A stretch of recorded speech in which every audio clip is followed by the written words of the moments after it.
now it's time for something truly delicious. We're gonna roast the chicken, but we're gonna take it to a whole different place. Inspired by Korea, we're gonna make an amazing kimchi marinade. And I'm gonna stuff it in these beautiful little fluffy coconut buns. With a slaw, with a sauce, in your mouth. Come on! We can do this, you're gonna love it. So, we're gonna start off with the marinade and sauce. It starts here with the kimchi. Kimchi is fermented cabbage. If you go around supermarkets, you're gonna find it. Amazing flavor. So in a liquidizer, we're gonna add 250 grams of kimchi. And then we've got another new ingredient that you can find in more and more supermarkets, and definitely Asian supermarkets. This is called gochujang, and it's made out of sweet peppers, glutinous rice, soya beans, chilies. It's like the backbone to so many Korean dishes. 2 tablespoons of that is enough. Then we're gonna add 2 tablespoons of soy sauce and some rice wine vinegar. Then to add a little bit of crunch, gently toast up some sesame seeds. 2 tablespoons of these and put them into the sauce. Then I'm gonna save back the rest of these to scatter onto our chicken later. Let's do a little whizzing up. Oh! What I love about this is it's those ingredients whiz up and already we're in a place of deliciousness. This sauce here is gonna have 3 roles. The first role is to go on our chicken as a marinade. So I'll put about 1/4 of that in there. And then we wanna create the glaze and the sauce. And to kind of make that transition, I'm just gonna add, 2 or 3 tablespoons of honey. That will give a nice sweetness. So just another quick little whiz.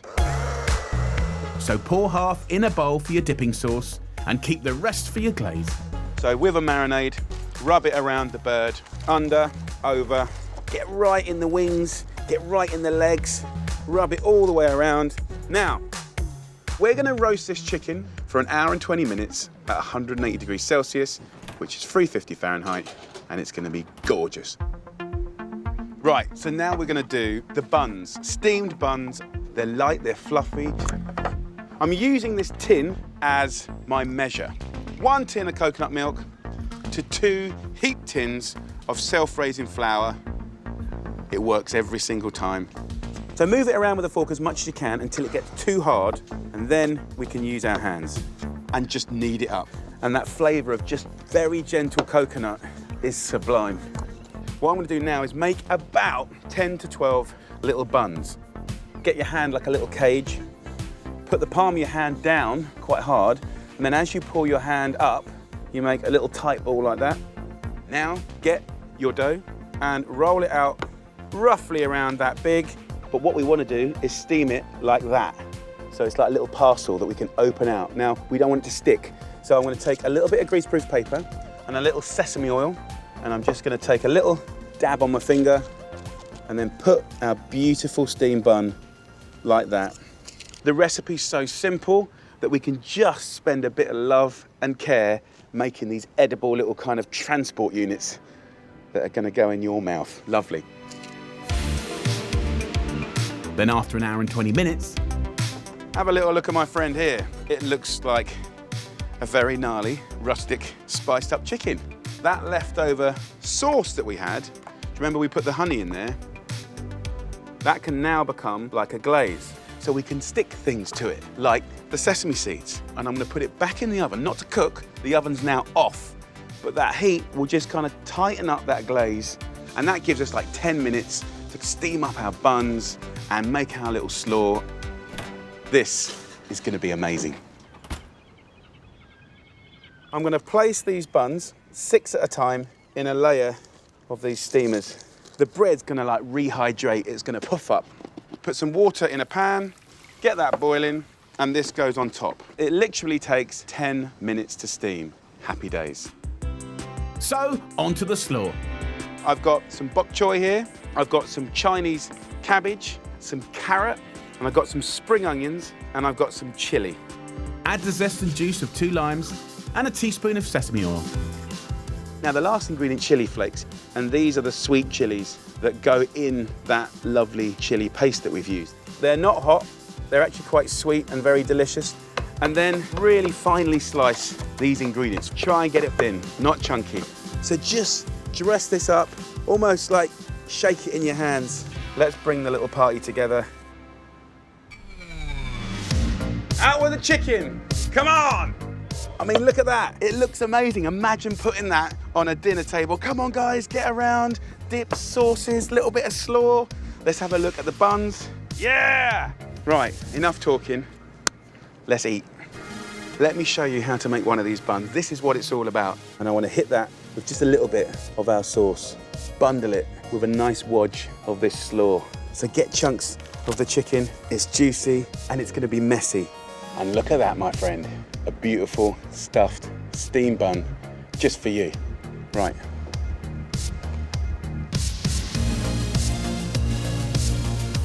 Soft, it's steamy. The chicken's amazing. The flavor, the tang, the spice, the long flavors. I'm tasting many, many things here. And I think everyone in the cafe is really gonna get stuck in.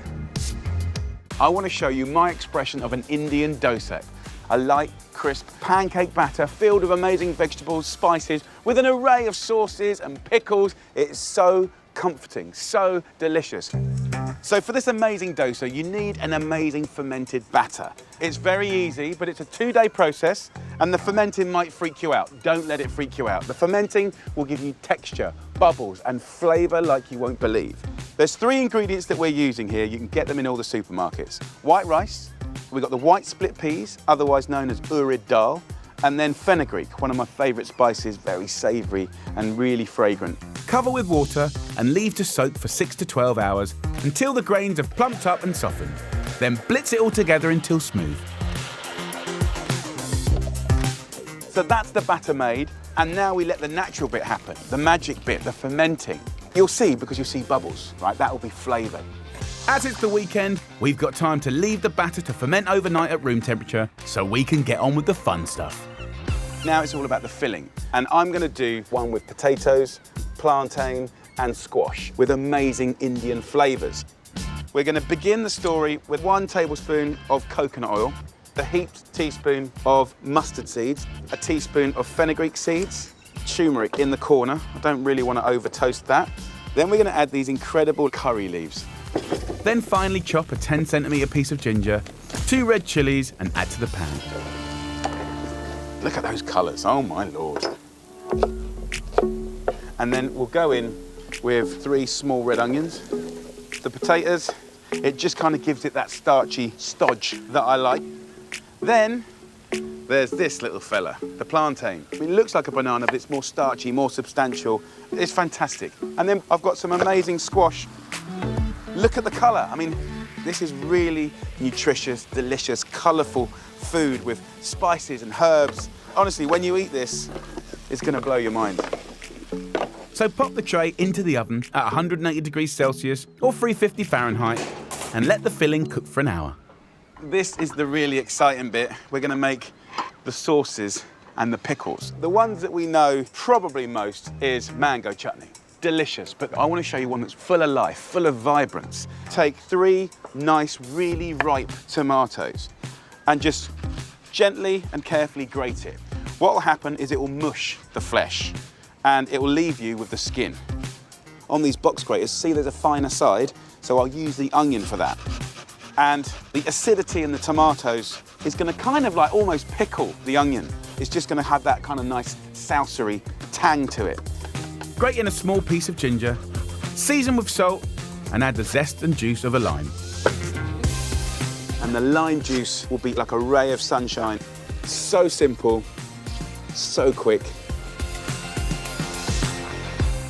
Very delicious. So the next chutney I'm going to do is coconut chutney. Buy yourself a fresh coconut, get yourself something heavy, and give it a nice little whack. And then get a fork. And it's a bit laborious, but you just scratch it in a crisscross fashion, and you get this really nice kind of grated texture that I love. It's so tropical. So that goes into a pestle and mortar, and then I'm going to use another little piece of white onion and another little piece of ginger. Then pound it up to a mush. Lime juice, again, for that real freshness. Have a little taste. Wow. The next and last one I'm gonna do is a lemon pickle. It's so good. And we're gonna eat and use the flesh and the skin. And I make this a lot. A little oil in the corner of a pan. I'll then go in with a pinch of cumin, a teaspoon of black mustard seeds. I'll add the curry leaves here. We can spice it up with red or green chilies. As those curry leaves become beautifully crisp, then we simply go in with our lemons. So 30 seconds in a pan is all you need. But what's really mad is something very magical happens as this now cools down. The natural pectin in the lemon starts to create a kind of, almost a coating. It becomes a bit pickly. Who wouldn't want to dip something in that? Oh. Right, have a look at this, guys. I mean, that, my friends, is an amazing vegetable dish in its own right. But today, that's going to be smushed up a little bit and put in this incredible dosa. So let's get back to the batter. So in the sort of 15 hours that this has been fermenting, there's been an absolute party going on here, and that's what's going to give it that lightness and that flavour. Season the batter with salt and pour a ladle into a lightly oiled non-stick pan. Try and get this dosa as thin as you can. That fermenting, I can smell it now, it's that kind of beeriness. And as that cooks, it will get crisp and thin. Now what we're going to do is we're going to load it.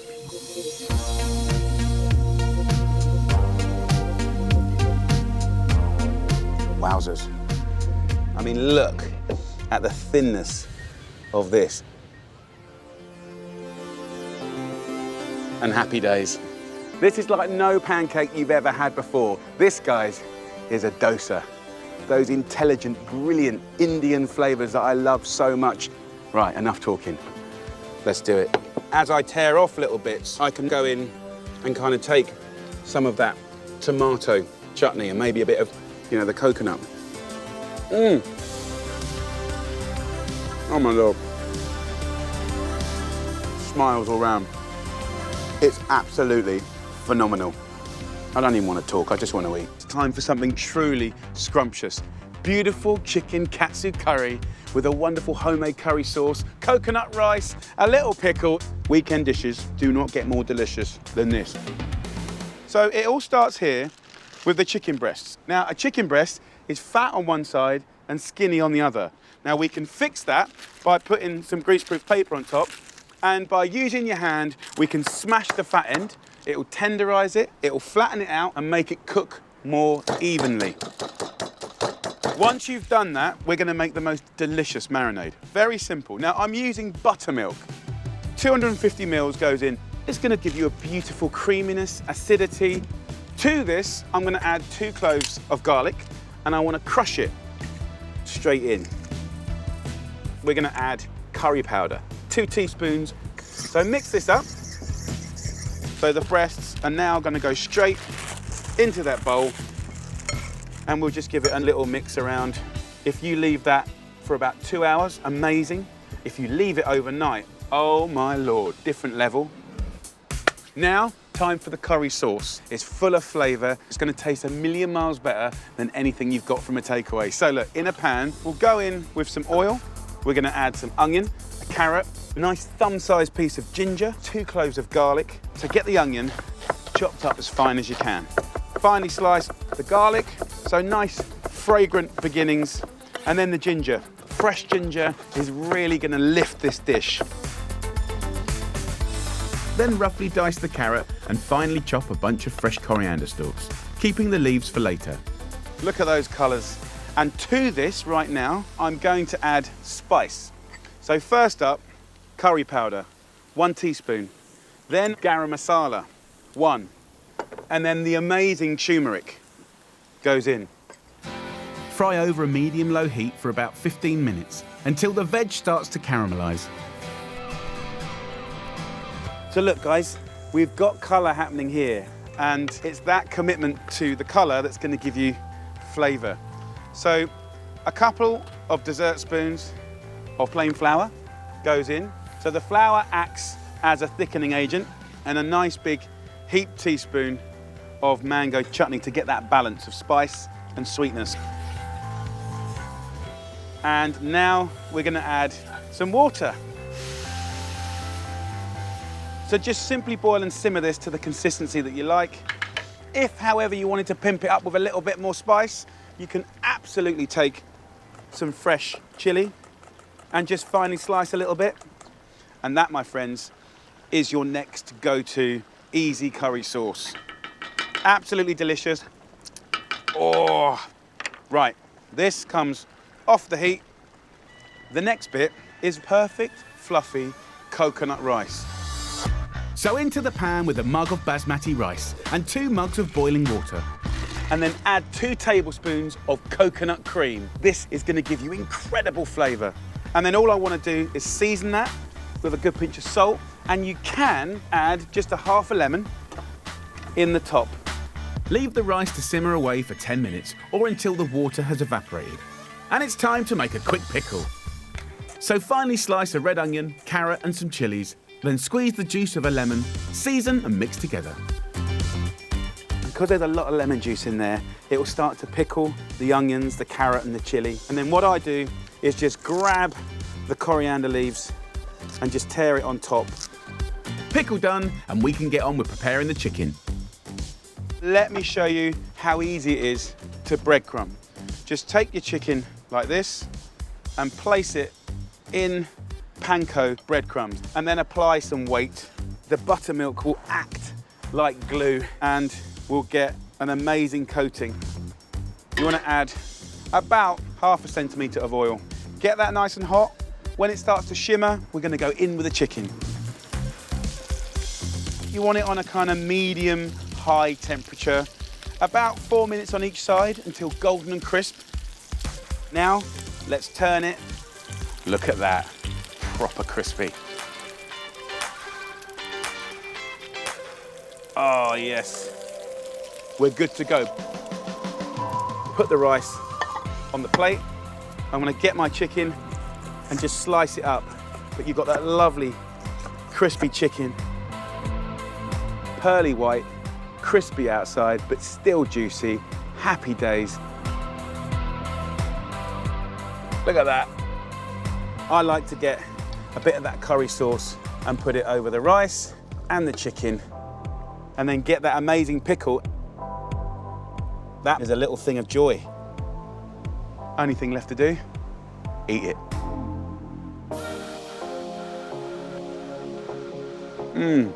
That, my friends, is a treat of a dish. So many flavors, so many textures. It's so crunchy, so comforting. And I reckon everyone in the cafe is just gonna savor the moment. Down at the other end of the pier, I'm cooking up a feast that's perfect for the weekend. It's time for something truly delicious for you to share with the people that you love. We're gonna make amazing seafood risotto. I've got langoustines, mussels, clams, beautiful squid, lovely picked crab with incredible slow roasted sweet tomatoes that are gonna explode in your mouth. So tasty and so beautiful. But I'm gonna start with the tomatoes because I wanna roast those for about an hour. And I just gotta take them off the vine and just prick. This allows the skin to come off. And I'm gonna put them in boiling water for about 30 seconds. So once you've done that, just get the skin and just take it off. By removing the skin, we're opening up the tomato to flavor.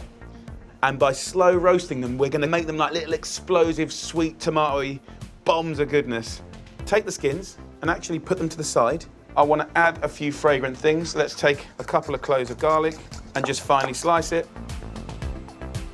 Give it a nice season with some sea salt, some lovely olive oil, and I'm gonna take some rosemary and just toss it up like that. It already smells amazing. And I'll cook those for about 45 minutes to an hour at about 170 degrees Celsius until they're gorgeous and sweet. So next, I'm gonna start the risotto, and the base is called a sofrito, which traditionally is onion and celery. But in this story, I'm adding a little friend, fennel. It's so good with seafood. Finely chop the onion, then celery. I've clicked back these outer stalks. We can use that in our stock, but the base, that's the heavenly part. It's dense and delicious. But then these yellow leaves, we'll click these off, sprinkled at the end. This is gonna be amazing. Look at that, beautiful. So I'm gonna take about half of this fennel. It's one of my favorite vegetables. So look, guys, that's the beginning of the story. That's the sofrito. And we're just gonna slowly fry this off, and we'll let that sweat for about 10, 15 minutes until it's sweet and intense and delicious.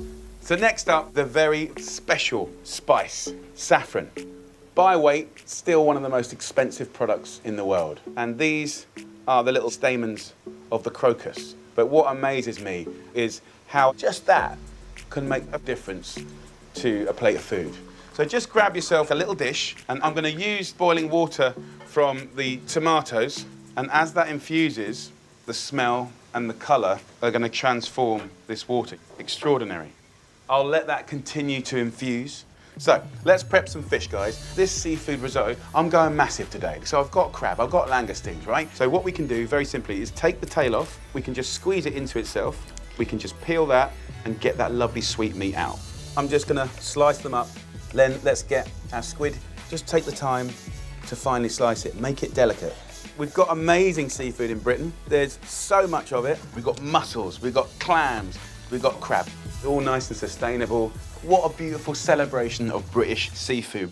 Amazing. I now want to show you how to make a fish stock. In these shells are loads of flavours and natural oils. The smell already is incredible. Also, we can add some fish bones. Now, if you go to a fishmonger's and ask for some fish bones, full of flavour, and then we'll go in with all those offcuts. Nothing's going to waste. It's all flavour. You can put in a few herbs, bay leaves, all the little burnt bits, kiss it with a little wine, and it will start to clean the bottom of the pan. Let the wine cook away, and then simply top up with water, just to cover. So I can now go back to the sofrito. Just look at that. So I use about 4 handfuls of rice. This is cannelloni, full of starch, and that starch equals creaminess. And the first thing the rice does is get onto that lovely sofrito and the oil. That's the first welcoming party. It's good. I'm then gonna add wine. I'm using rosé. So we'll go in with a little half glass, and we wanna cook it away. So the stock is ready to go. Grab a ladle of stock and pour it in, and then using the wooden spoon, we're massaging that starch out, and that's the creaminess, and that's kind of the effect that you want. So every time that stock cooks away and you plump up the rice, then we'll add another one. The minute you start adding that stock, it's about 18 minutes away. I'm gonna take this incredible infusion of the saffron. We're taking this white, humble rice to quite a kind of royal level. As that comes back up to temperature, the shellfish goes in. Keep stirring. The smell is amazing. So now I'm gonna go in with the squid, the crab, and the incredible langoustine. This takes about sort of 1.5 minutes. I don't want to overcook those. The clams and the mussels are really opening up. What a joy. Anyone's shut tight, you can just throw those away. And as it's kind of getting to its final cook, I'm gonna beat in some butter. It's sweet and creamy. So we'll take this off now. Parmesan goes in to season it. So you might think I'm gonna serve it up right now. No, shake it, taste it. Oh, but hold yourself back. Lid on top. Relax. A nonna told me this, it's very important. She was right, they're always right. So, 1 minute.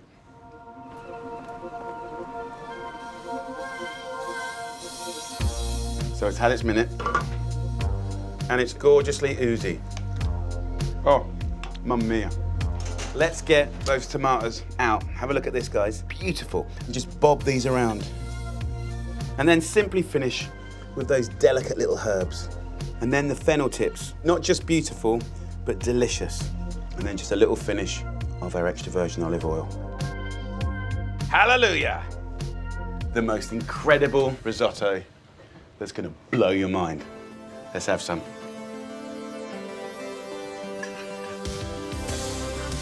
Oh my Lord. Delicate seafood. That explosion of sweet tomato is another level. The rice is so comforting. It's really oozy.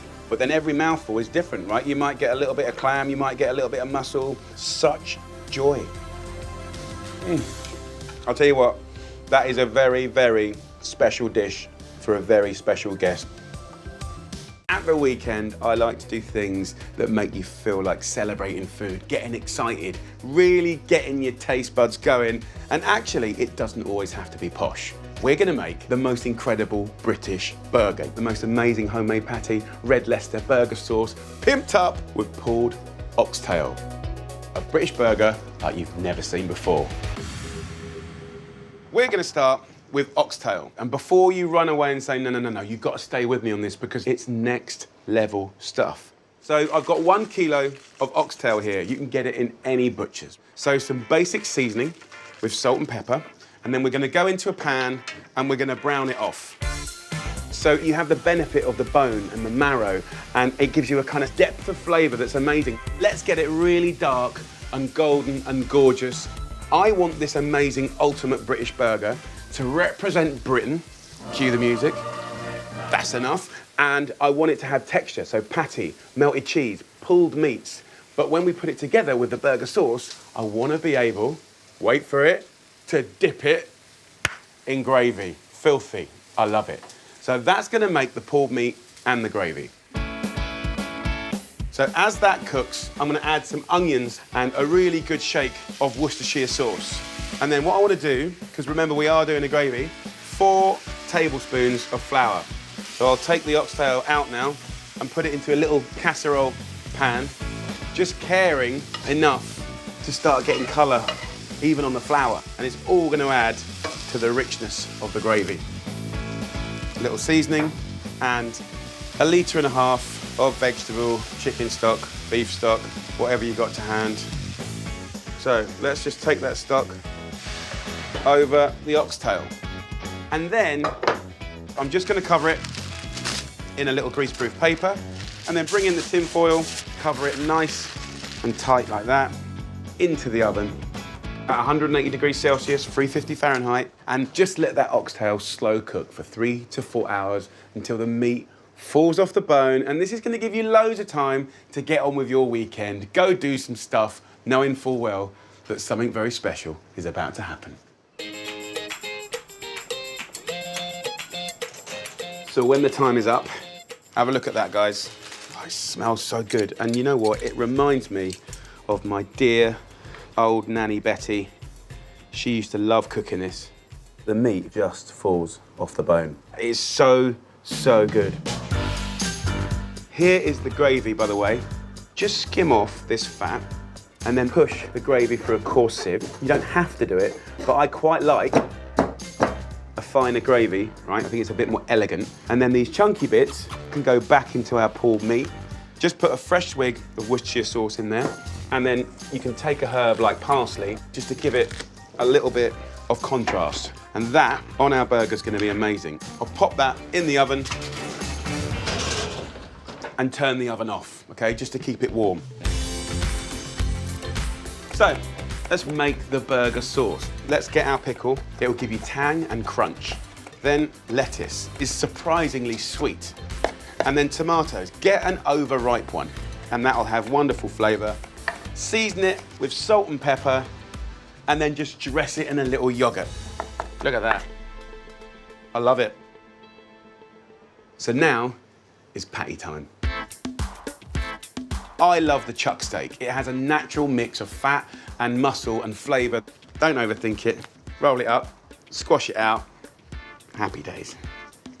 4 fine little patties. I'm just going to season it, and then we go into the pan. So give it about 1.5 minutes, and then turn it. Get some English mustard. And you want a little teaspoon on there. English mustard is quite hot, but actually when it cooks, it calms. And we're going to flip it again. So it's going to have 4 turns. 1.5 minutes, brush, 1.5 minutes, right? And then just lay your red Leicester cheese over the top. And now, very importantly, find a little lid to put on top. The great thing about that bowl is it creates like a little bit of steam that just makes the cheese ooze. Jiggle that bun around in some of that rendered fat and gorgeousness. A nice bun only requires a few little minutes.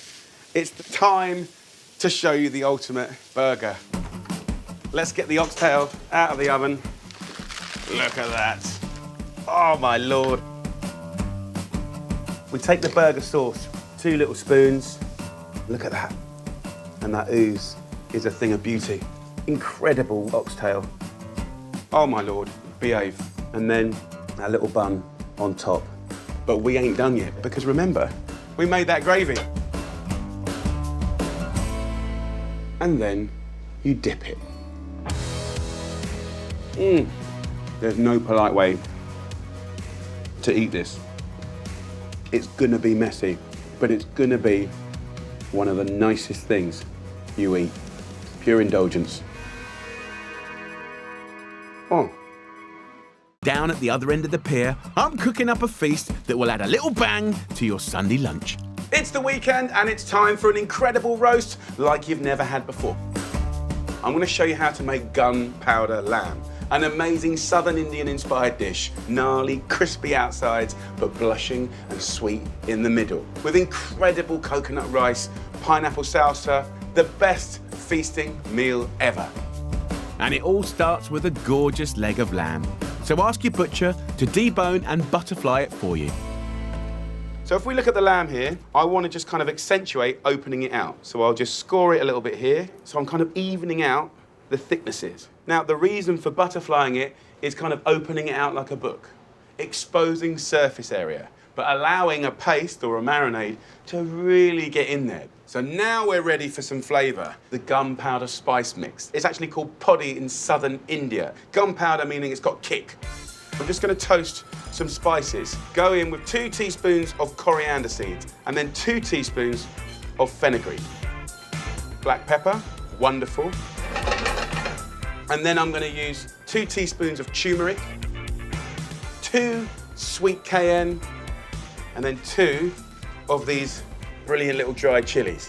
Fantastic. It's getting smoky, so you're waking up the flavour. Add a good pinch of sea salt. Give it a muddle first, like this, and then start bashing. So now we have that luminous powder. We can kind of put some wet elements in. 2 cloves of garlic, 2 tablespoons of vegetable oil, 2 tablespoons of vinegar. The smell is off the chart. Time to get our hands going. Let's get all that paste out, get all the flavour in all the cracks and crannies. So in it goes. Look at that. So I'm going to go over to a griddle pan now. This is preheated onto high. Then once it's been bar marked perfectly on both sides, which is like 5 minutes of cooking, it's still raw, but then we're going to finish it by roasting. The best of both worlds. Charry smoky and then juicy gentle. Love that. Char grilling in a shed can be a bit smoky. Yes! So open those windows or get outside and cook it on a barbecue for even better flavour. Then pop the lamb into the oven at 200 degrees Celsius and let it cook to perfection for around 20 to 25 minutes. Next up, let's make a salsa like no other salsa. Pineapple, they use it a lot in the south of India, in curries and pickles. I really love it. So first up, we have to peel it. Follow the curve of the pineapple. Beautiful. Cut alongside the core. Get that on the grill. Then we want some onion. Cut it into quarters. And again, these will go onto the grill. So while that's going, let's create some background flavour. First up, lime, the zest. And if you imagine some of these fragrant elements with the rich lamb, it's going to work so well. Look at that. I'm going to use just a little bit of coriander stalks. Some people discard these, but if you finely slice them, they're so delicious and crunchy. A little chili in. So let's get the onions and the pineapple. These will be quite sweet now.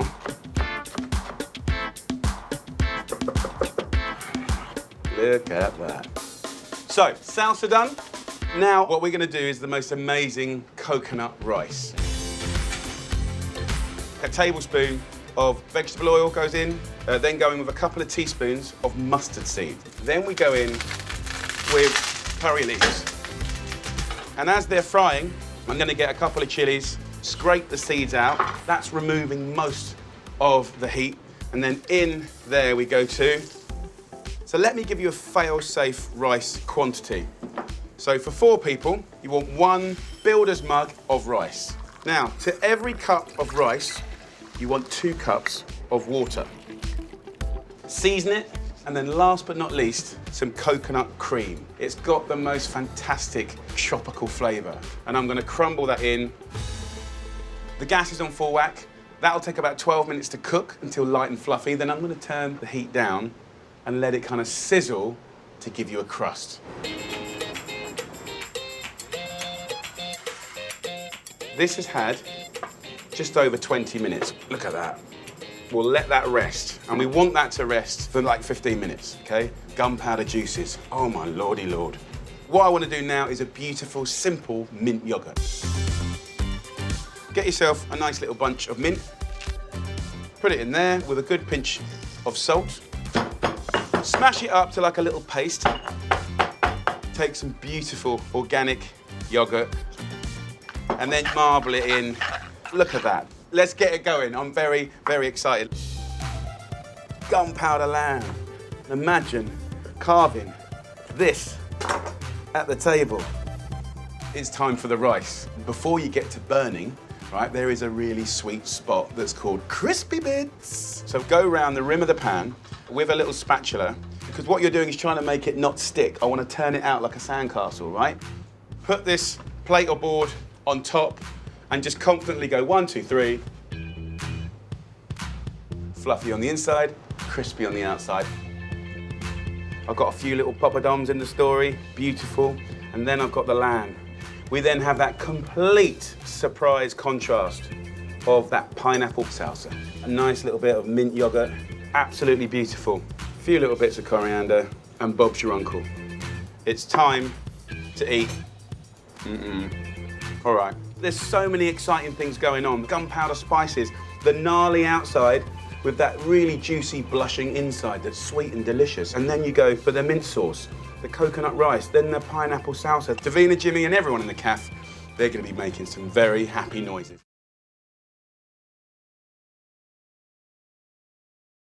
Time to do something incredible that you're gonna love, something a bit special. We're gonna make homemade ravioli with smashed potato, sweet onions, radicchio, fontina cheese, and parmesan. Little edible parcels that people are gonna go mad for. So it all starts with the filling. And this filling is a different one, right? It's actually a potato filling. Take 2 potatoes, give them a little stab up with a fork, and then we're gonna throw them straight into the oven at about 200 degrees Celsius for about an hour. And then the rest of the filling is super, super simple. Take a red onion, cut those into quarters with some radicchio. It's an Italian salad leaf. It's bitter and crunchy. I want to season this with salt, pepper, nice extra virgin olive oil, and a generous drizzle of balsamic vinegar. I've got some lovely thyme here, and that's going to be amazing.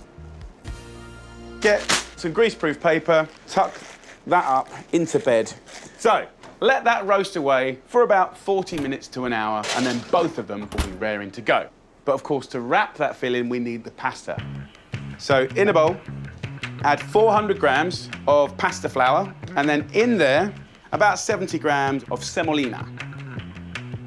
And then we're gonna use 12 egg yolks. So what we get is pasta that is silky.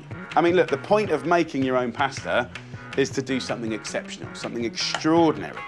So last one goes in, happy days. Add a little bit of water, and you can add just a little bit of oil, and then we'll use a fork to start off with. You want it tacky, but not sticky. You want it pliable and malleable, but, you know, not hard. If it's too hard, add some water. If it's too wet and sticky, add some flour. Easy. Now that we've got a nice little texture in this bowl, let's knead it. So put your weight into it, push it away, bring it back. There's no real right or wrong way to do it. Once you've done that for about 5 minutes, what you'll have is an amazingly silky, elastic dough. And if you touch it, you can see it bouncing back. So what we need to do is now let it relax. So cover it in a damp cloth or a little bit of cling film. So wrap it up like that. That'll be ready in about half an hour, 40 minutes, and then we can make ravioli.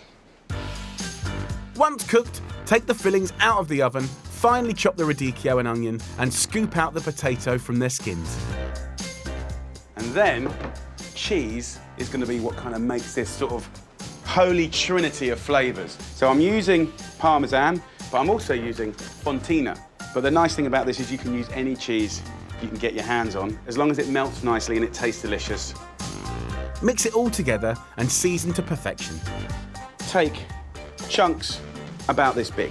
Just roll them into little balls. And of course, the size of your ball will control the size of your ravioli. So now for the exciting bit. It's very, very simple. I use the pasta machine, and I think that is much, much easier and more consistent.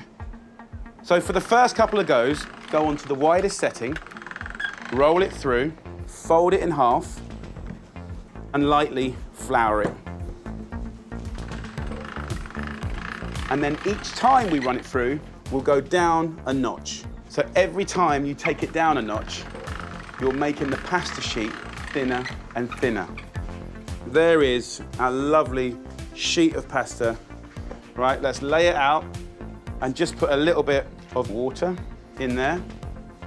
Take our filling and just lay it about 2 centimeters away from the edge. And then once we've done that, just flop it over like this. And it's quite malleable. Use your fingers, not your fingernails. You don't want to cut through the pasta. Use the little curve of your finger to just, you know, slowly hug around that ravioli and go from one side to the other. And then we use our cutter or our knife to just clean up the edge all the way along the length, in between the gaps. And here is your homemade ravioli. That, my friends, is a thing of beauty. We're going to put this into boiling water for about 2.5 minutes. We'll season that water with salt. Now, while that's cooking, what I want to do is toast off some hazelnuts on a medium heat, right? I'll put them into a pestle and mortar. Just pound up half of the nuts to a powder and then just crack some. Then I'll go into the pan with a little olive oil and then some thyme. Then I want to take just a little bit of butter. I'm going to take those delicate ravioli and a little bit of the water into the pan. And the water and the butter will emulsify. Let's plate it up. And you can see how delicate that pasta is. Look at that. Put some of that lovely butter around the plate. Get some of those hazelnuts. And then, bit of Parmesan. And that, my friends, is a ravioli worth savouring. So let's get in there. Oh my Lord. Flavour explosion. The feel of that fresh pasta is like nothing else. It is so silky. And the flavour you get when you first put it in your mouth is that thyme, butter and hazelnut. So it's quite light and tangy. But then when you bite into that dark middle, it's bassy. It's bitter, sweet, like gorgeous cheese. They are the silkiest, smoothest little mouthfuls of joy that you're ever going to eat. Down at my beach hut, I've got a great little recipe that gives you a whole new way to cook your meat and all the trimmings. It's the weekend and I want to show you a lovely feasting dish that we just love at home, poached chicken with broth that is absolutely to die for, noodles, dumplings, supercharging it with loads of veggies. It's a brilliant sharing dish that's not only comforting but super healthy as well. So first up, we start with this. A nice 2 kilo organic chicken into some cold water. And then I want to flavour this water up using juniper berries. This is the flavour of gin. Just by crushing them in your fingers, you can get that into the water. Add a little salt, and then next, herbs. Just pick any nice woody herbs you can get your hands on. Rosemary, thyme. Grab it in a nice little bunch like this, and I'm going to poach that gently for an hour and a half, giving you loads of time to sit back, relax, and enjoy the weekend.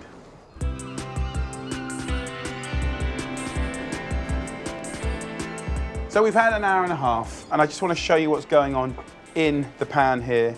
The natural fat comes to one side. So what we can do is get some of that lovely fat and keep it, because we're going to make the most amazing dumplings And why make it from butter or oil when you can make it from chicken fat? Delicious. While that chicken's just kind of ticking away, what I can do is get some veggies in there. So celery, we've got these lovely leaves that we'll save for later. Cut that in half and then into quarters. The carrots we can half. Onion into eighths. And then last but not least, fennel. It's got an aniseed flavour when it's raw, but when you cook it, it's just a really fragrant, delicious, sweet vegetable. So again, take this inner herby part here, and that can go alongside our celery leaves. So these herbs will be brilliant, sprinkled on the hot broth at the very end. So the fennel into eighths.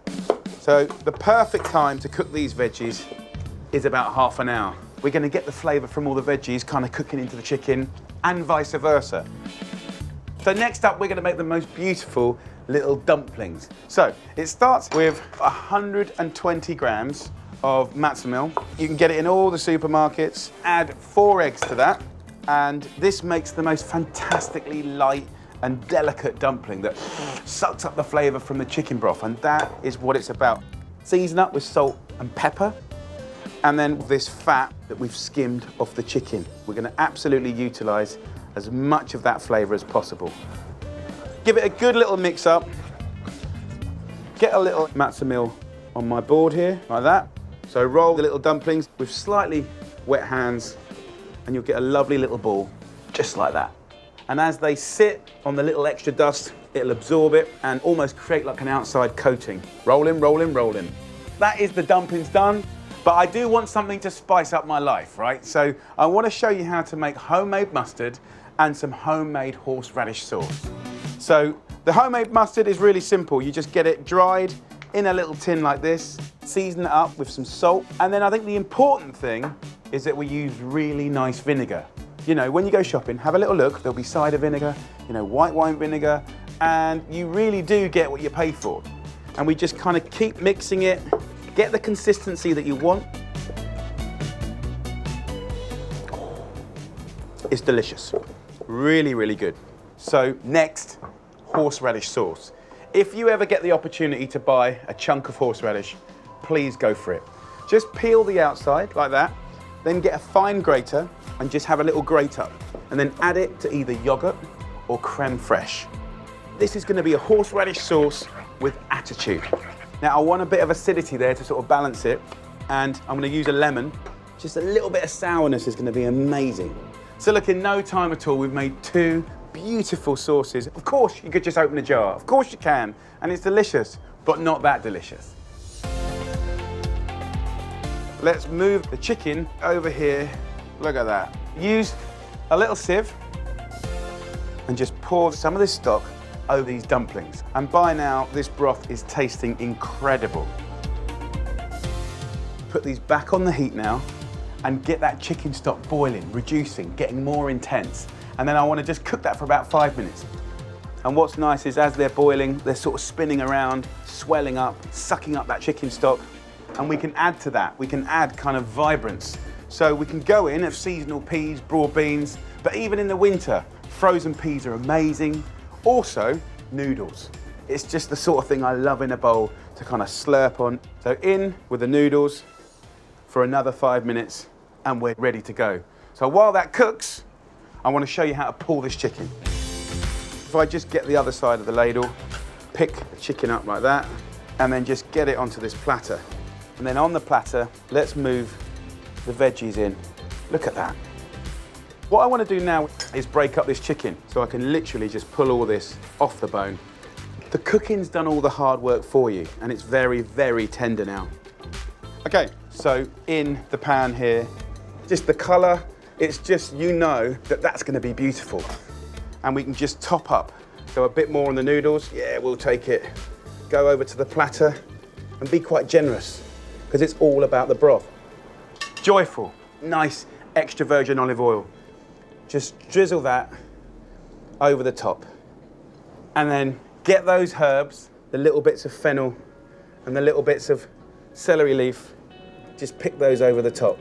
So all you have to do now is get a load in a bowl, get your matzo balls, and then let's get some chicken and veggies. Big old chunk of breast. Get a lovely carrot. Just top that up with some of that beautiful broth. And then in my bowl, a nice little hit of that mustard and horseradish. This is literally one of my favorite things to eat.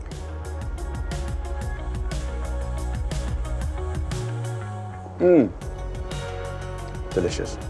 The broth is intense. It's food that makes you feel good. The chicken is so tender, and with the noodles and the dumplings, it's just amazing. I am so excited to give you a go-to Friday night classic in the Oliver household. We're gonna make veggie tikka masala. We've got beautiful marinated and grilled veggies with paneer cheese, the lovely sauce, we've got an amazing grater salad. Then we've got these amazing little pancakes to mop up the sauce. So good, and I bet you can do it quicker than ordering a takeaway. So come on, let's do this. In a roasting tray, we'll go in with some olive oil, salt and pepper, and then a nice heaped teaspoon of golden turmeric, amazing flavour, and then cumin seeds. Cut that with a little lemon. We can steal some of that zest, and that will caramelise and go sweet and delicious. But of course, it's the juice that we want. So that's our basic marinade. We'll use that to toss all the veggies. Onions into quarters, then break them into petals. We're going to skewer these. If they're too small, they're too fiddly. Then peppers, and just tear this into similar sized chunks. We've got chilies, red, green, yellow, whatever you can get your hands on. And then our good friend, Mr. Cauliflower. Just remove the stalk, and we'll take big chunks. You can even put the nice green leaves in there. In here, we're just gonna have a good old toss-up. Turmeric is just one of the most incredible spices. The colour, the savouriness, the sort of smokiness. And then paneer, the fantastic cheese. Cut an inch cube, put that in the marinade again. What's lovely about paneer, it is a fantastic carrier of flavours. So get yourself a skewer. So just skewer that on and just alternate it. Bit of onion, bit of chilli. So last one goes on. I've turned the grill on, and we want to get it black and gnarly on one side, then turn it and get it black and gnarly on the other side. I reckon about 15, 20 minutes in a grill at full whack. So now it's the time for sauce. I want to introduce curry leaves. You might find that in your supermarket. If you haven't, there are Indian supermarkets all around the country, and they will have it. This will transform your curries. Get some oil in a pan, and they will start to go crispy. We'll sprinkle them on at the end, and I just want the flavour in the oil. I'll take an onion, and I'll just roughly chop that.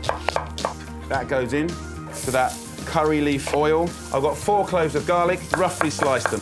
Then I want a thumb-sized piece of ginger, really roughly chopped. I just want to soften these up. So we're going to go in with a heaped teaspoon of garam masala, and then heaped teaspoon of sweet paprika. A little handful of almonds. They don't just give you that gorgeous nutty flavour, they give you a creaminess. Get a liquidizer. This is a very good friend in this recipe. We'll take a tin of plum tomatoes, and I'll take the onions, nuts, spices, garlic, and just get it in there. Maximum flavour, minimum kind of fuss. This is all good.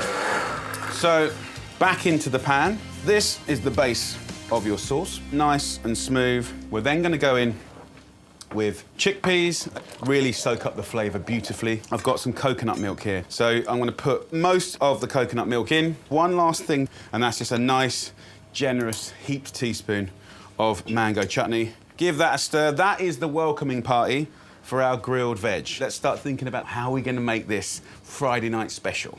I'm going to show you these amazing coconut bubbly, one-side cooked pancakes. Get yourself a builder's mug filled with self-raising flour. Then we're going to go in with 1 mug of water. Black mustard seeds. Just shake some in. They'll soften, give good flavour. And then like a heaped tablespoon's worth of this coconut cream. Use a whisk, a small pan on a medium-high heat. I'll take a ladle. In we go. Round the rim of the pan, and it'll start peeling away. And that is exactly what you want. So, take a beat. What's happening? Pancakes, sauce. Let's have a little look at our veg. It's cooked nice. I think I want to burn it a bit more. Right, so the timing's just working perfect. So, let's have a little think. Salad. No. What I'm going to do is a really cool box grater salad. It could be anything crunchy. So let's just grate a carrot. As I'm grating away, have a look in the pan. Can you see the sides of the pancake are coming away? So we're only cooking this on one side. Crispy one side, fluffy the other. I can smell that it's starting to sort of catch and toast. Boom. That, my friends, is what we've got. Crispy, beautiful gorgeousness. And that, mopping up that sauce, come on. So back to the salad, guys. We'll have cucumber, yeah. We've got some cabbage, and we've got ginger in there to sort of scent it. Pour that onto there, and then out is our cute little rainbow salad. I'm not gonna dress this with oil, just lime juice, tear in a little bit of coriander. Yes, colour and fun on a Friday night, right? Back to the veg. And we can now just take these veggies into here, and what I like to do is stand it up like this, just slice down and cut them off. Let the veggies mingle with the sauce and simmer for 10 minutes. Remember, we saved back the little bit of that coconut milk. We can just ripple this through now. And sprinkle with crispy fried curry leaves. Have a little look at that. Enough talking, let's have a feed. Tear these up. We'll go for some curry. Paneer's there, beautiful bit of cauliflower. Those nice little chickpeas, where I put that coconut milk in at the end. See how it just ripples in the most beautiful, beautiful way. We'll get our salad, little slap of refreshment. Let me come down to the level. The pancake is a kind of a little edible plate that you can mop and tear. So good. And every mouthful, different flavors. And that sauce connects it all. This kind of vibe is a big part of our family, and I suggest you should have a go and make it a big part of yours. Enjoy. I'm gonna do a Spanish-inspired dish, the great South End Paella. It's gonna be amazing. We've got beautiful chicken, we've got chorizo, yes we have, we've got beautiful squid, cockles, mussels, prawns, veggies. It's gonna be incredible. Paella is brilliant fun to make. It's a fantastic sharing dish, and it all starts over here. I'm gonna blister off some peppers. Delicious. Directly onto the gas or under the grill, and I want you to burn it. Get it smoky, get it blistering, and it's gonna bring out some beautiful flavors. Paella is a world-famous Spanish dish, and of course there's many different variations of it, but the classic comes from Valencia. They're very, very particular about how you do it. So I want to give you my twist on it. We'll take this burnt, beautiful, blistered pepper, and we'll just cover it, let it steam, and then I'll peel those later, and I'll tear it over the finished paella. So on the heat we go, and I'm gonna start with some chicken thigh. What I want to do is access and amplify flavor. Cut down to the bone here, and then get the heel of the knife and give it a little tap. And you can access that marrow. That will give the stock and the broth unbelievable flavor. Let that fry. The skin is rendering, and that fat's gonna be a brilliant beginning to this story. So fry this chicken off for about 10 minutes and get nice golden color. Right, a quick clean down, and then on to the next stage. So a classic flavor of Spain is saffron. So a nice little pinch of that incredible spice. I'm gonna top it up with a glass of water. So that I'll just push away until later. Chorizo is the great Spanish sausage. I'm gonna use 150 grams and then just chunk it up. I've made my fair share of paellas without the chorizo, and I just prefer it with it. So chorizo, hell yeah. I'm gonna take an onion, half it, and then roughly chop it. About centimetre chunks. Now, I'm absolutely gonna take 2 cloves of garlic and finely slice like this. So the garlic goes in. Oh, the smells coming off already are phenomenal. Let's go in with the onions. Let that cook for 5 to 10 minutes, then add 500 millilitres of stock. So we'll simmer this now for 10 minutes, nice and gently. Now, at this stage, what I wanna do is add beautiful, ripe Spanish tomatoes. You can see in the pan now, there's no more stock, just sticky, shiny gorgeousness. Then I'm gonna add that golden nectar saffron. Then we're gonna go back in with water. It's about 1 litre. So as this comes back up to the boil, I just wanna sort of acknowledge the seafood. I've got some amazing prawns. Now, there is massive flavour in the heads of the prawns. So as unglamorous as it is, I will remove the heads from the prawns, and the flavour in here is deep and sweet and delicious. So I'm gonna put the heads in. Prawns can stay behind. We are now ready to receive our beautiful rice. You want proper Spanish paella rice, 450 grams, and it will suck up all the amazing flavor, everything that's gone into this dish so far. Another little thing to kind of get that big depth of flavor is rosemary. A couple of nice sprigs like that for just 2-3 minutes. After 3 minutes, I'll take out the rosemary, and then after 10 minutes of fast boiling, I'll turn it down to low, let it cook for about 10 to 20 minutes until the rice is really tender and delicious. I have over here my beautiful peppers. Just remove the blackened skin, and underneath it is full of juice, full of flavor. Slice up, and we'll dress them with gorgeous Spanish extra virgin olive oil, lemon juice, and a nice pinch of salt and pepper. I'm actually going to dress the seafood in that oil and the juices from the pepper. The little rings of squid, the prawns go in, the mussels and the clams go in, and we'll just kiss that with the olive oil and the lemon juice. I'm going to go back to our lovely paella. If you listen, it's kind of going from boiling to frying. Most of the liquid is cooked away. And that's going to create a little crispy base. And this is very much revered and loved in Spain. It's called the socarrada, and it's beautiful. So we're now low cooking. And I'll go into our lovely paella and push these mussels right down to the bottom. So when it opens up, all those juices go straight into the rice. Our local cockles. Take the little squid legs, prawns, then sprinkle over those lovely squid rings, and then those sweet peppers. You can even get nice seasonal veggies like beautiful sweet peas if they're around, courgette flowers. So another 10 minutes to let these beautiful shellfish just pop open, the juices come out, and I can't wait to show you what it looks like.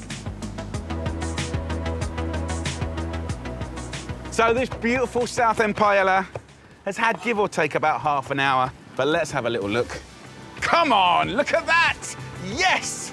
The seafood, the meat, and yes, it's not classic, but so much love has gone into it. Finish, very simply, a little sprinkling of parsley, some wedges of lemon, and that's it, guys. Hallelujah. So to be completely authentic, which this paella is not, you should eat it from the pan and with a wooden spoon. So let's do it. If we get into the bottom and turn it over, have we got, yes, the socarrado, the combination between that caramelized crispy bottom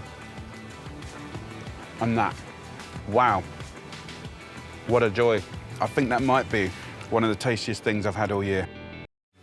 Oh yes, we are gonna do the most amazing beef Wellington. For two, blushing, beautiful beef steak, surrounded by gorgeous outer mushroom filling, crisp golden pastry. Welcome to the world of beef Wellington. A lot of people get freaked out about doing beef Wellington for 10 or 12. It's a big thing, it's very expensive, but if you break it down for two, you can manage it. And it all starts with a beautiful chunk of grass-fed beef fillet. 250 grams. This whole procedure is about celebrating that. So what's the most appropriate herb for beef fillet? Rosemary, an absolute classic. Just run your knife through the rosemary, season it up, then get your fillet steak and just roll it and fold it. That is nicely coated. We're gonna go into a hot pan with a little olive oil, a good knob of butter, a couple of cloves of garlic, and as soon as that starts sizzling up, we go in with the steak. Oh yeah, keep basting it. Just a minute and a half of searing. That'll be completely rare on the inside, so let that cool. And then all this fat has done its job, so we'll get rid of that. We're gonna make a mushroom duxelle, which is basically a mushroom pate. This, wrapped around the beef, is a thing of absolute beauty. So I'm gonna roughly chop a nice red onion. And then straight back in the pan with a fresh little drizzle of olive oil, a small knob of butter, absolutely lovely. So let's talk mushrooms, guys. The great thing about this dish is you could use the cheapest mushrooms or the most expensive, and this is still absolutely sublime. So look, I need 250 grams, which is about that much. Then with the onions, I'll put the smaller ones in whole. Button mushrooms, I can just crush in my hand. Look at that. Season with salt and pepper. Don't forget, we've got the garlic. If you just squeeze it out of the skin, we can put that straight back in here. Now, if you want to pimp it even more, then dried mushrooms are key. These are porcini. You need a tiny amount, literally 3 will make all the difference. Put these in a little glass. Just put some hot water over the top, and the flavour extracted is like a massive fungi stock cube. And just go in with these soaked mushrooms. I'll keep back a little bit of that water for my sauce later. We can also put in any resting juices from our steak.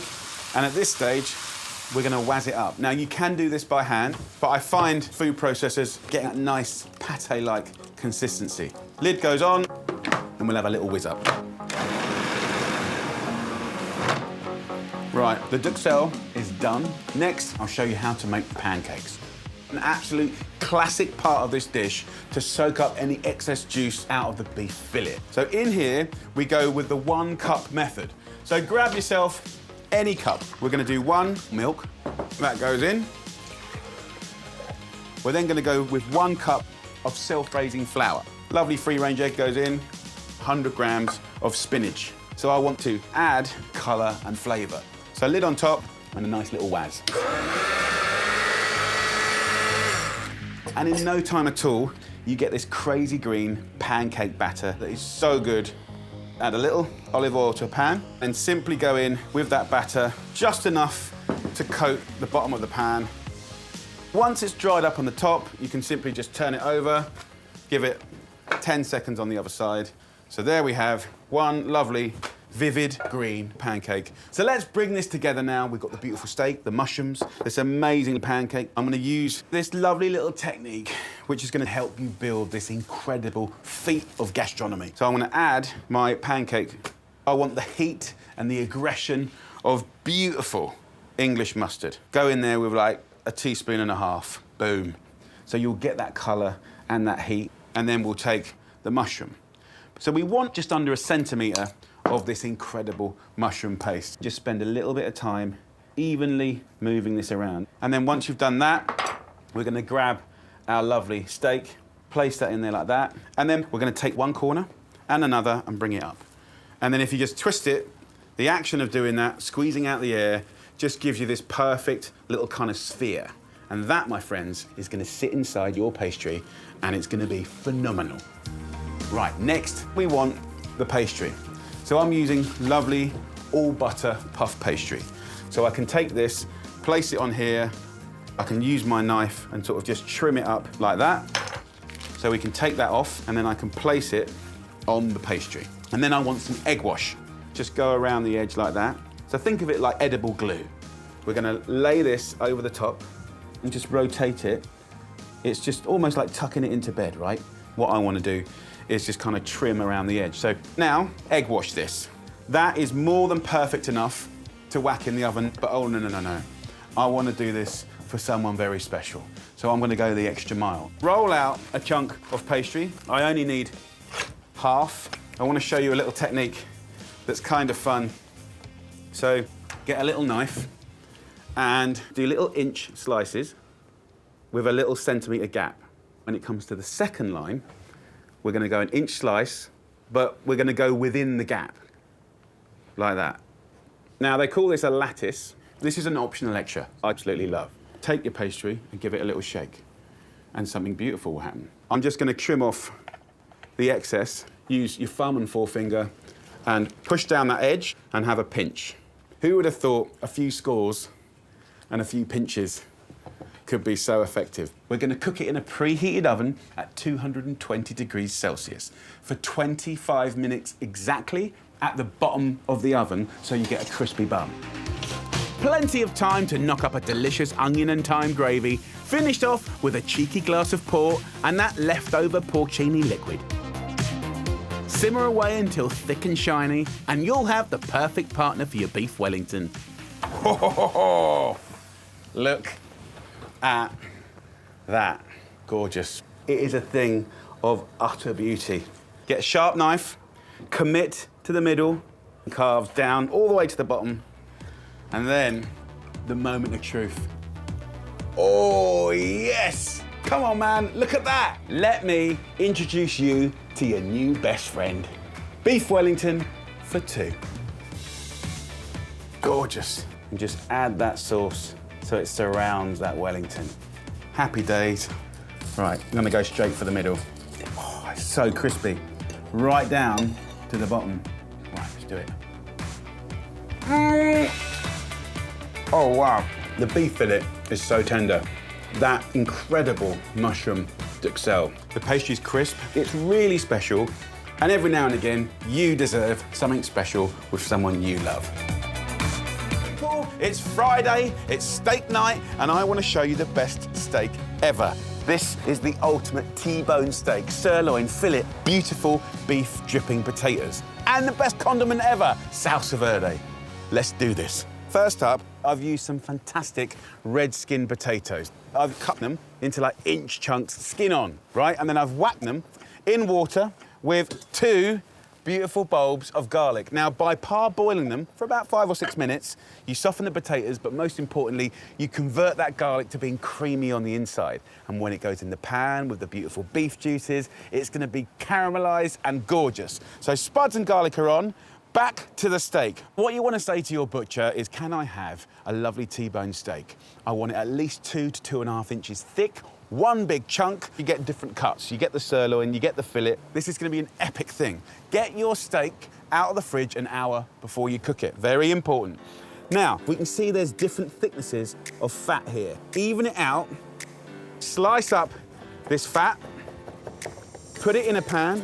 It's going to give you more flavour, because you're cooking steak in steak fat, but also this is going to go on your potatoes, so it's like a double whammy. I'm going to season it generously with black pepper to not just flavour it, but help create a bark, a really dark, gnarly outer skin, leaving you with a juicy, gorgeous, sumptuous inside. Sweep the crispy bits to the side, and then place this steak fat side down. The girth or thickness of the steak is holding itself up. Now, drain the potatoes. One of the benefits of being on the end of a pier, we don't need a sink. Give them a good old shake. So what I'll do is get a bigger pan on, a little bit of olive oil, then go in with our potatoes. What I want to do is season it, and then in with the crispy bits. They got a lot of love to give still. If you have a look in this pan, we can steal a little bit of this beef fat.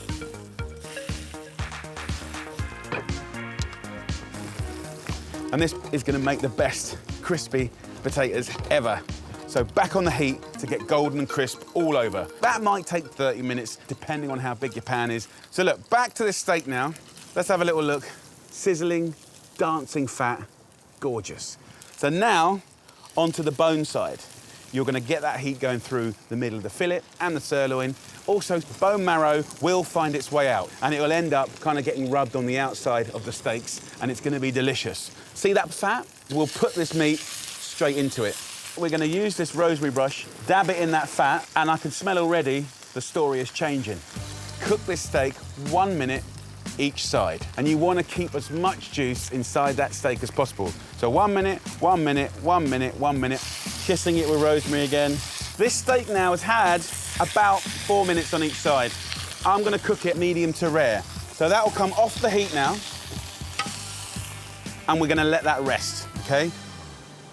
Give it one last kiss of oil to protect the meat. It can dry out if you don't give it a little oil. Just look at these amazing potatoes. I want to add some lovely thyme. If you put the thyme in for the last 10 minutes, you get the most delicious flavour. It's so, so good. So we'll put that back on the heat. That's just now on a low heat, just ticking away. So amazing potatoes, amazing steak. The perfect thing to go with it is the classic salsa verde. It's normally with parsley. I love it with mint also. Grab it at the top and just rip it off. So then we want to add some other fragrant bits and pieces.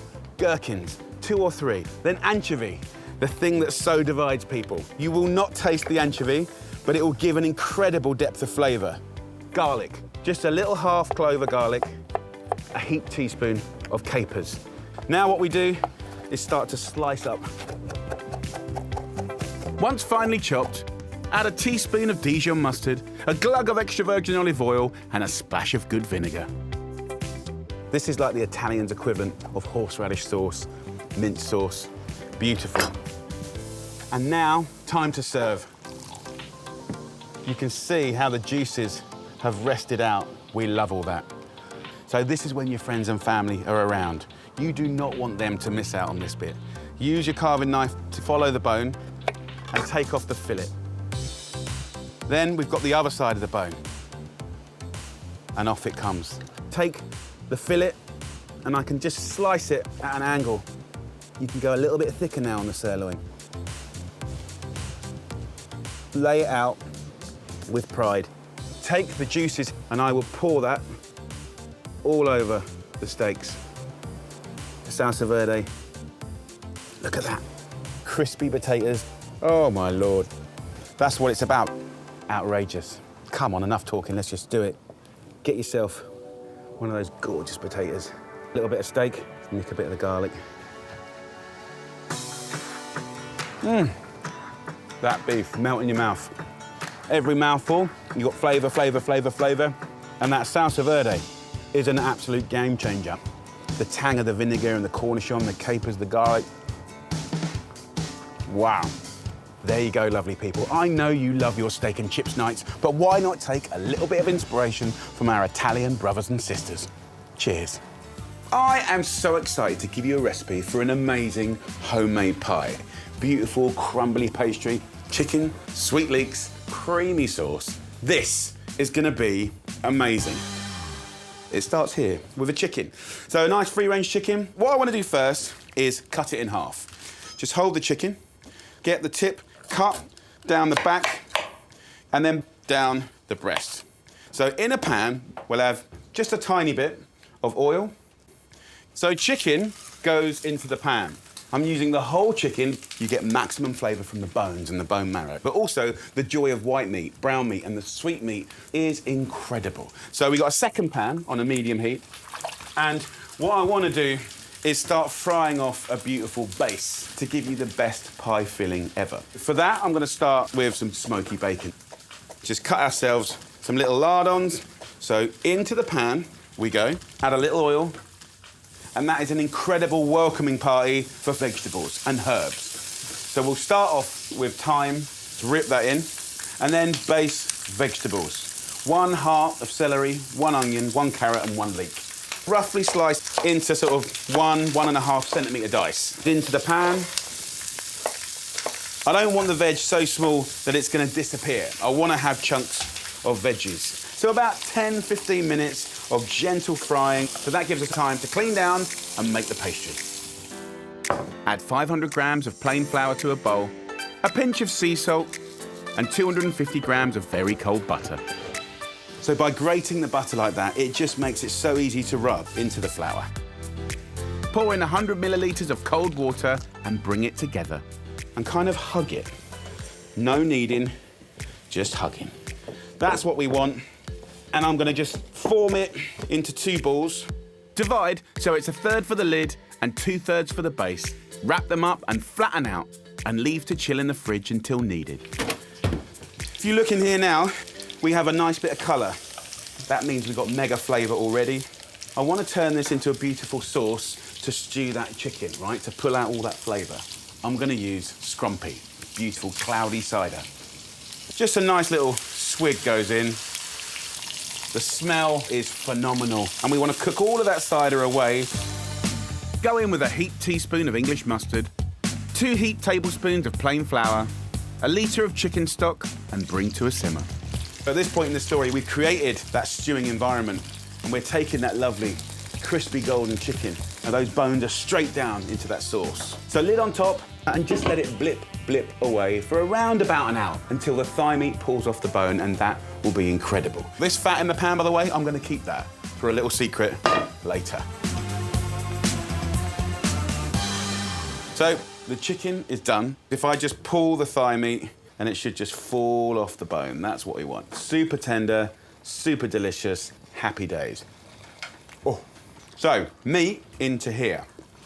I have been slicing up 500 grams of button mushrooms. By putting the mushrooms in at this stage, you get really sweet, nutty mushroom flavour. Stir that through. Okay, so now 2 forks and just pull that tender meat from the bone. At this point, the bones have done their job. They've given you awesome flavour.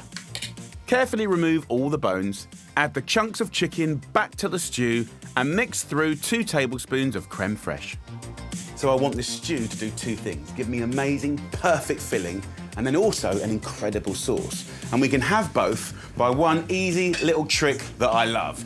Get yourself a pan, get yourself a colander, and sieve that filling, the sauce will go through it, and you can reheat that later to pour on top of your pie. Put that to one side, and now we can make our pie. So we'll get our pastry out of the fridge, and we'll roll this out so it's gonna line this beautiful pie dish. What I will do is just give a little bit of olive oil to the bottom of the dish and give it a rub. Put your chilled pastry in between a sheet of greaseproof paper and roll it till it's ½ centimetre thick. Add to the pie dish, pour in the cooled filling, and roll out your pie lid. I don't care if it cracks. I embrace it. Look, I'm gonna tear it. Oh no, there's a crack. It doesn't matter. We're gonna just tear it up and put it in just like that. And as we take in the sides, we're gonna create just a beautiful rustic pie. So just a little egg wash. So I'm gonna cook that now for about an hour, put it at the bottom of the oven. The temperature will be 190 degrees Celsius, which is 375 Fahrenheit, and that will be a thing of beauty. So that glorious pie is nearly done. And I've just knocked up a bit of mashed potato. You guys know how to do that, but what you might not know how to do is make cabbage beautiful. We're gonna do something that's quick and delicious and amazing. Roughly slice up the cabbage and add to the chicken fat you saved earlier. Cook over a high heat until softened and lightly charred. Add a splash of water, a teaspoon of mustard, and a pinch of salt and white pepper. These three things bring out the most wonderful flavour. Just takes your everyday cabbage to another place. So cabbage is done. Our gravy is bubbling away and reheating nicely. And then, yes, that, my friends, is what I wanted. Look at that. Bubbling, blipping, look. Just so, so good. The hispy cabbage that is soft and succulent, but it's got the char. Good old mashed potato, always a good friend of a pie. Then we'll get a gravy boat. This poured over the top of your pie will be a joyful thing. Oh, look how flaky that pastry is. I'm very excited. Come on. Look at that, we've got the chunks of chicken, the flaky pastry. That is a slice of heaven. Let's have a dunk, mash some of that amazing cabbage done good, and then gravy. Let's get in there.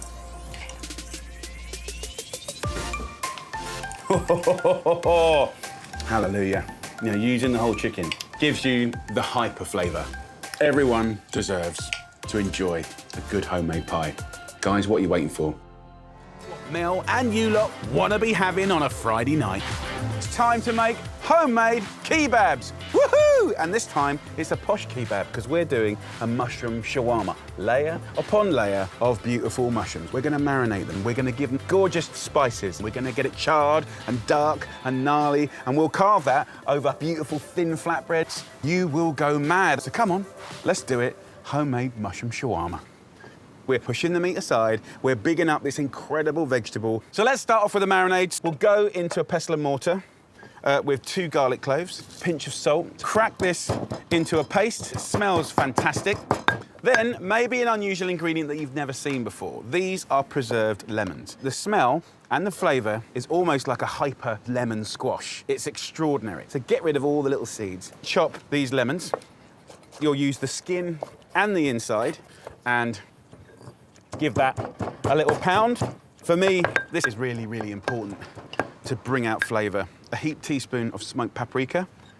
Allspice goes in, cumin goes in. Bash them into the lemon and the garlic. Nick some of the liquor from the lemons. A little bit of olive oil. Look at the colour, guys. So this is the welcoming party for that lot. So, in we go. And you've got incredible flavour. Look at that. Ho, ho, ho. King oysters, they can go in. What I want to do is skewer these. So any mushrooms you can get your hands on. Anything that can be skewered is what we're after. I've got about 800 grams here. With these lovely old portobellos, pinch the end and peel them. I will not waste that, okay? So both go in. Fresh bay. I'm going to take a humble onion into quarters and then into petals. So just give it a nice little toss-up, and that marinade gets in and between the mushrooms. And so get yourself a nice old skewer, and I want to rack this kebab up tight and packed. So remember those gnarly little peelings? That's where a lot of the flavour is. One thing flavours another. One thing cooks into another. It's really good fun. So look at that. Dum dum dum dum dum dum dum mushroom shawarma. Come on. So that's going to go in a roasting hot oven. There you go. So the kebab's cooking. Let's make homemade flatbreads that's going to wrap up that beautiful thing. We're going to take the two cheapest things that you got, which is flour and water. 2 heaped builder's mugs of the strong flour. Just about fill this mug. So it's hot water. Here's the twist. By using the hot water, you're partially cooking the proteins of the bread. Season it with salt, and we'll mix it up. Use the spoon, and then when the dough's not sticky, we can start using our hands. Just move it around like that. So as soon as that dough has cleaned the bowl, we can put that down, give it a little knead, and just work it until it's nice and smooth. So what you can see is we've got a really nice elastic dough, and that's what you get from the hot water. Roll these into 8 little balls, and then what I want to do is just put a damp cloth over the top like that. While the flatbreads rest, let's check in on those mushrooms. Have a look at this. So that's had about 15 minutes, and it's beautiful. Come on. If you look in the tray, can you see how the juice from the mushroom creates this stock? So we can use this, giving it a ruddy good basting.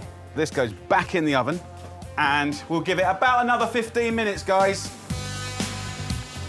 Let's do the flatbread. Get a couple of bits of grease-proof paper, and I want to oil these up with some olive oil. Put the dough on that, just pat it out with our hand, and put that on top.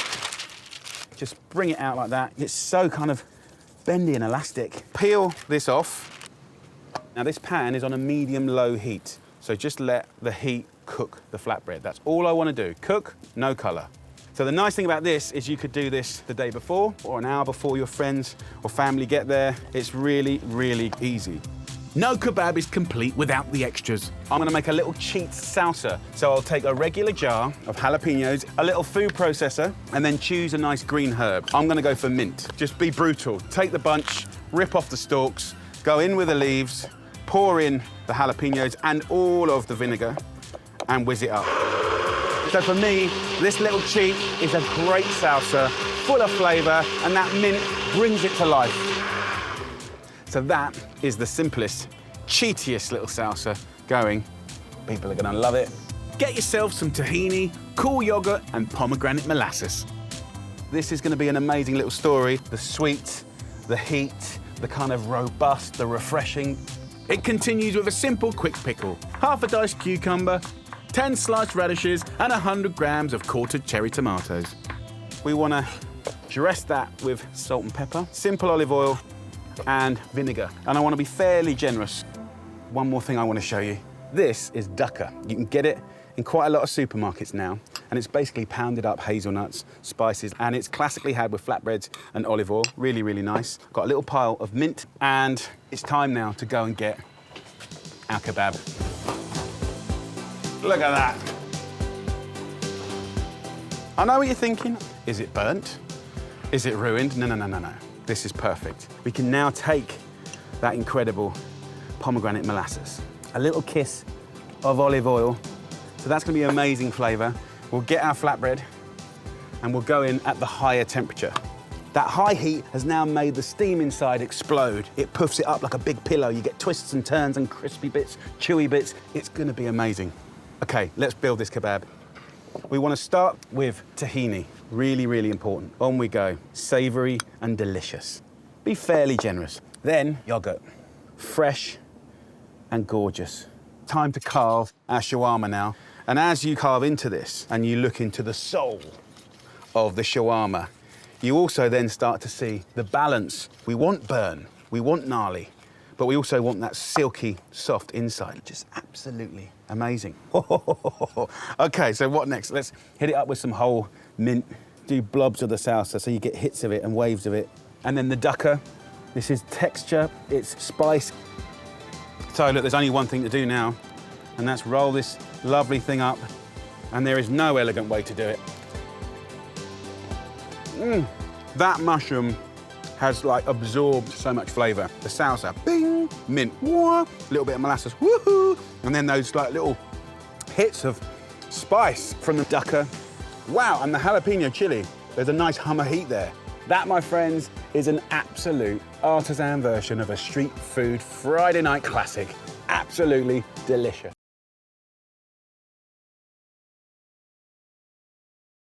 This dish is absolutely inspired by our Scottish brothers and sisters, using the incredible spices of haggis.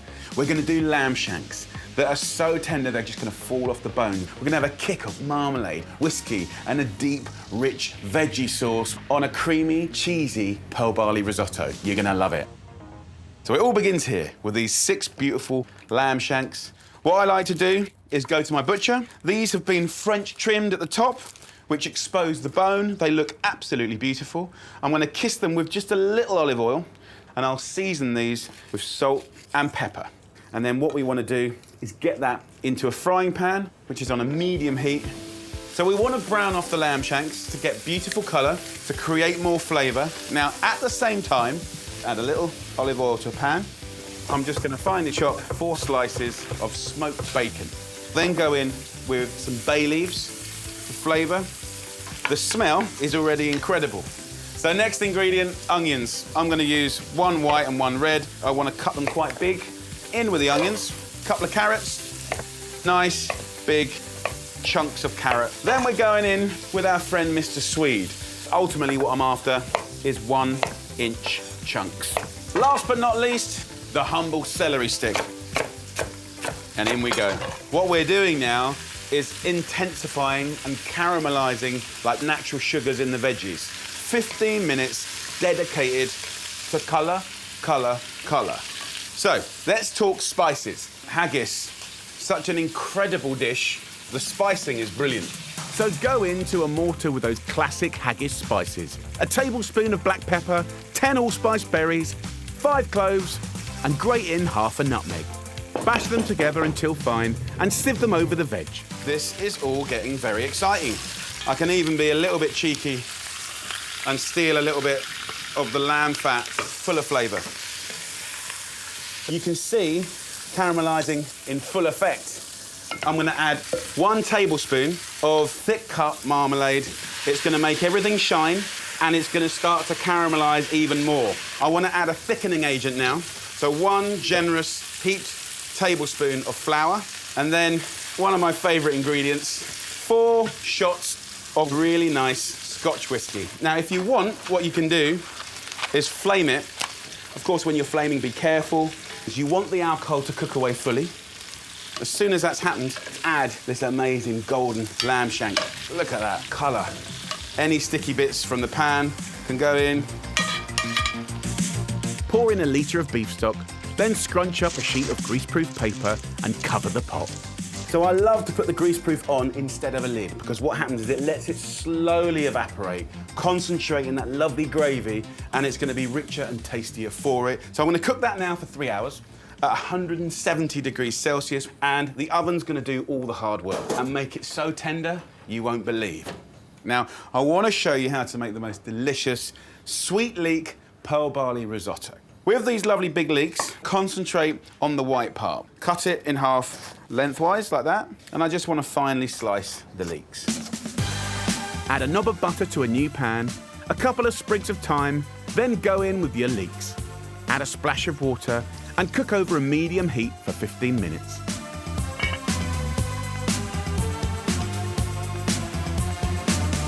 The leeks have just been ticking away. Have a look at that. The softness and sweetness that's come out of these leeks is unbelievable. We can add 450 grams of pearl barley. Now look, these are fantastic little grains. And it has this incredible ability, just like risotto grains, to suck up flavour from not only the leeks that are sweet and delicious, but good stock. Go in with 1.5 litres of chicken stock, cover and cook for around 40 minutes until the barley is tender. The pearl barley is smelling delicious, and if we have a little taste, oh, it's delicious. What I want to do is just add about 500 ml of milk to sort of make it pearly white. And there's one last ingredient, cheddar cheese. Not only for flavour, but also for seasoning. In we go, and just stir it in. Turn the heat off. Let it just sit. beautifully, kind of getting even more silky and gorgeous. Let's think about serving up. Have a little look at that. Come on, chunks of veg. Let's grab one of those shanks.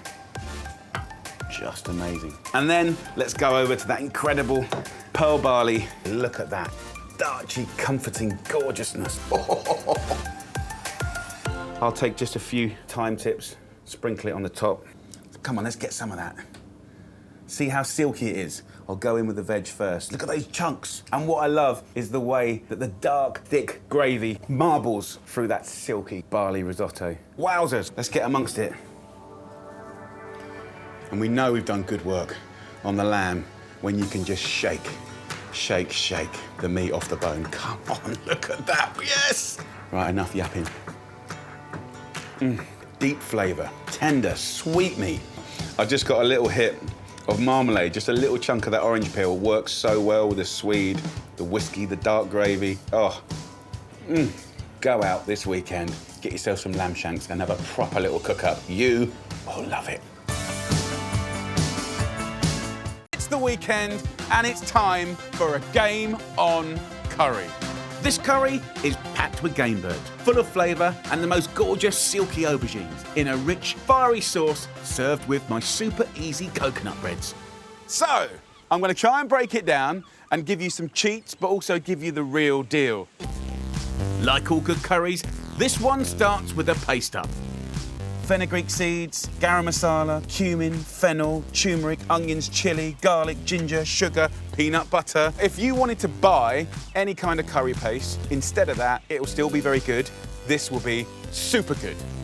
So let's toast up some spices. Get the whole seeds into a dry pan first to release their flavours. And then the ground spices like turmeric, as they need less toasting time.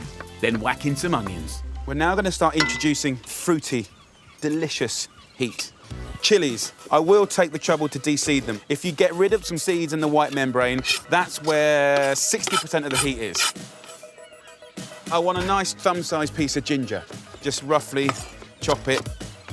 In we go. 4 cloves of garlic. Just throw those in whole. So I'm not putting oil at this stage of the curry base, okay? I'm just using the dry heat because what I'm going to do next is smash it up to a paste. And for that, I'm going to use the oldest kitchen gadget in the world, the pestle and mortar. I'm going to pound up coriander stalks, tamarind paste, chunky peanut butter, and for an authentic sweet and spicy flavour, brown, unrefined sugar. We'll bash that all up in a minute once we've got going with the game birds. You could do just chicken, cool. But what joy, what flavours, it's natural wild food. We've got pheasant here. It's kind of like chicken but with more flavour. We've got quails here. Over here we've got lovely partridge. I mean, truly delicious, delicious food. It's gonna be amazing. So, we have a humble chicken leg. It has a joint here. Go in the middle and you cut through it and give it a little tap, right? We take the little shin off here with the heel of a knife and there you have 2 perfectly lovely bits. We're gonna go dry in to the pan. The quail can go in whole and portion up the partridge and pheasant. If you're scared, go mainly chicken and put a few little bits in. But come on, life's too short to do the same old, but what I will guarantee you is an amazing curry. Dry fry for 3 or 4 minutes, plenty of time for me to get pounding.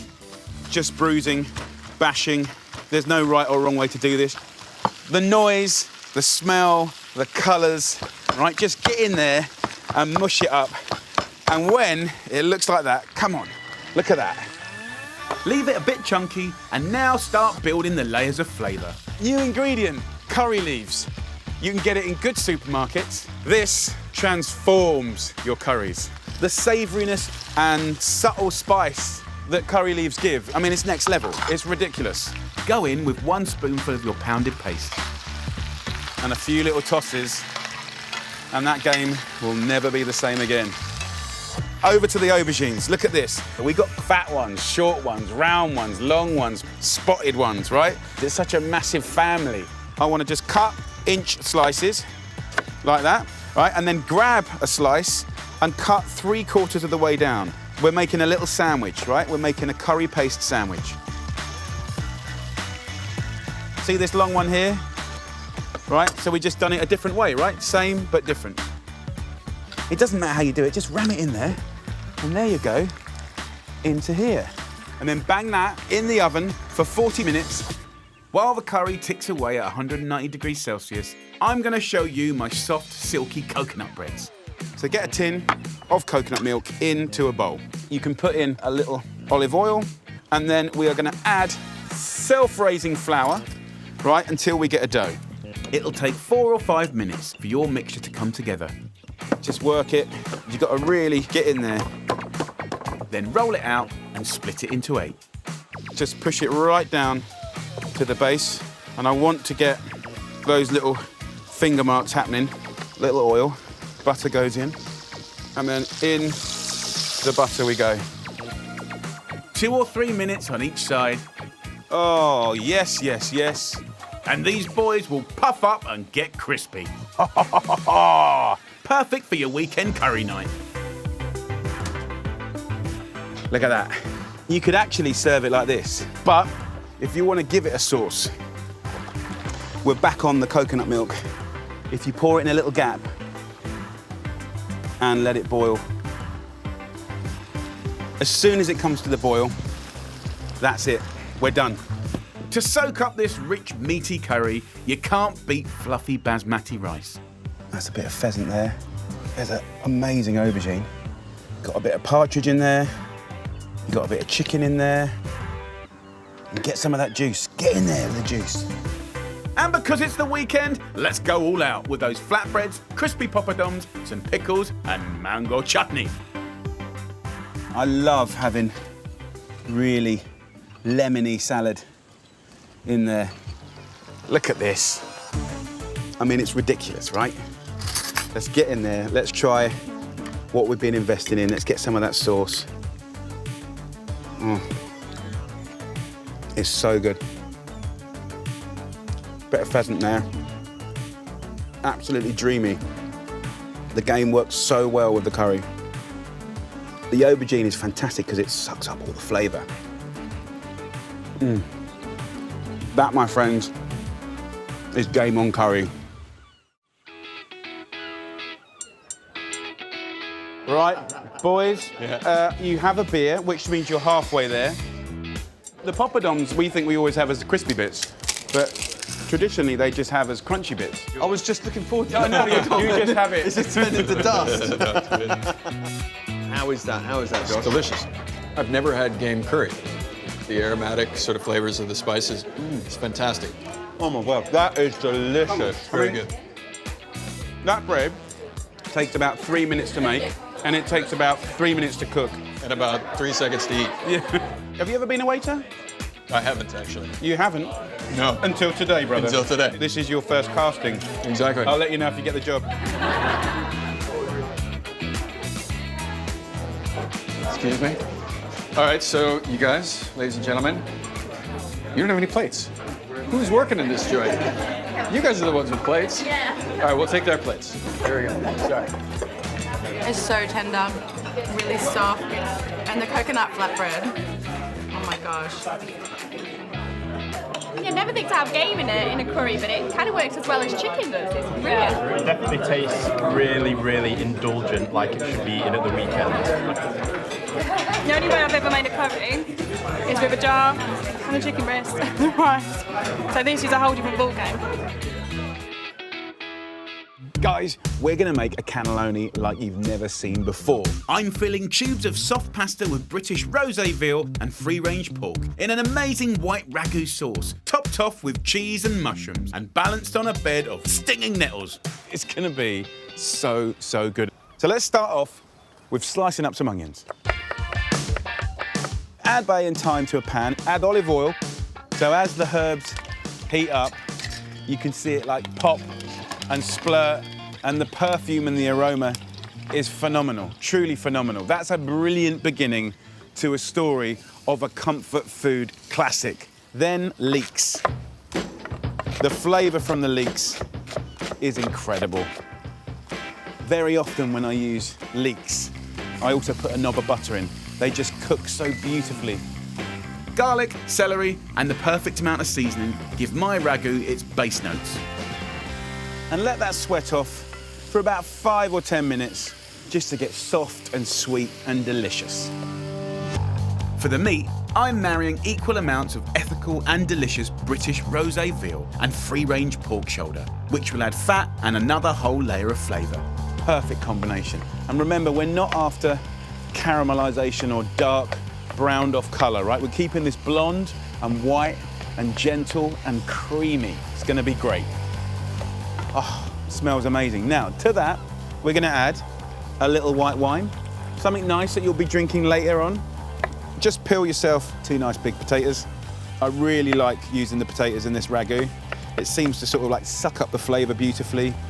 Then add 2 heaped tablespoons of flour, seasoning and half a nutmeg. Get the flavours going, and then in with 2 litres of whole milk. While the ragu we know uses tomatoes, the magic ingredient for my white ragu is milk. If I just put it in the oven like that, it will be really dry in 2 hours. I'll use some greaseproof paper, and it kind of controls how much escapes. And it's just going to blip away. It's going to be amazing. After 2 hours at 160 degrees Celsius, which is 320 degrees Fahrenheit, my ragu should be ready. Have a look at that. It's almost like a rice pudding underneath there. And can you see how the milk has split off? And you've got these miniature little curds, almost like little bits of ricotta. Gorgeous. Strain it, lift out the herbs, and you've made 2 parts at once. Now that ragu goes into the tubes, and this natural sauce underneath becomes the sauce that you just put over the top. Next is the curveball, and it's that. Stinger nettles. These little bad boys, they grow everywhere. I wish I didn't have to put these on because I feel so unmanly. But welcome, it's the weekend. We're just going to take the leaves off the stalk. It couldn't be easier. And before you start thinking Jamie's gone mad, let's just cover up a few things, right? They're free, they're delicious, they're really nutritious, and of course, they won't sting you anymore when you've cooked them. So come on, be open-minded and go and pick some stingers. Of course you could swap them for spinach, but cooking them couldn't be easier. Add some garlic to olive oil and butter, wilt the leaves, and the sting will disappear. What I like to do is actually use some chili flakes to season, right, just to give it a nice little hum. See how quickly they wilt down, just like spinach. There you go, look at that. Give it a nice seasoning, and job is a good one. You could eat it just like this, but today it's the base for my cannelloni. Next is a fun bit. Simply use dried cannelloni straight from the packet. Get this little tube and just kind of touch the side, and it should naturally just fill itself up. I'm lining them up like little soldiers in the tray. And it's the weekend, right? It's fun to make, kind of like a lot of love going into this. It's about sharing, family, feasting, gatherings. In my book, you really can't have comfort food without cheese. So I've got 3 amazing British belters to add to our sieved sauce. I've got some fantastic Montgomery's cheddar. I've got some Mrs. Kirkham's Lancashire. I've got a lovely Berkswell cheese here as well. You get a depth of flavour and a rusticness that you wouldn't get with just bechamel. Then it's topped with some extra cheese and a scattering of beautiful nutty button mushrooms. And let it just rain on top. And because they're not touching any sauce, they're going to bring out a different flavour. And then simply finish it off with a little extra virgin olive oil. And that, my friends, is a weekend dish to feast on. Let's get it in the oven. After 40 minutes at 180 degrees Celsius, which is 350 Fahrenheit, and a short rest, this bad boy is ready. Absolutely beautiful. Come on, let's serve it up. Yes. You got the dense green stinger nettles in the bottom. Nice little green salad. This is a cannelloni fit for kings. Oh yeah, absolute heaven. The guys at the cafe are gonna go wild for this. I am so excited to show you this recipe. I want you to sit back, relax, and enjoy the fish dish of the century. It's a roast, but not as you know it. 2 sides of succulent salmon with a beautiful stuffing of artichoke and almond. Get yourself a clean surface. You're gonna use extra virgin olive oil and then have a little rub. right? We don't want it to sort of stick. I'm gonna season the surface with freshly ground black pepper and salt. I'm going to tie the roast up later, so get prepped now with strips of string. Lay out the salmon and season it. Then we're gonna create like a stuffing, and we often associate stuffing with roast chicken, you know, stuffing legs of lamb and stuff like that, but we can do this with fish as well. I'm getting the stuffing going with toasted almonds and stale ciabatta. You do get a different flavour from stale bread, more of a savouriness. Lemon zest and garlic will add some punch. Then just blitz it up. So this is, oh, the smell. Toasted almonds and garlic. Okay, so this is the beginning of the stuffing. Just put it along here like that. When that starts to bake, the fats from the fish will go in to the bread here. It's gonna be amazing. Next up, we're gonna celebrate artichokes. Here's the preserved artichokes. Everyone can get this. It's in all the supermarkets. And if they're in season, you can double your artichoke hit by adding fresh ones. And they're kind of easy to prep. Let me show you how to do it. Just peel back the outer leaves. And then you want to just trim off the end until the light part here. Trim off the base of the stalk.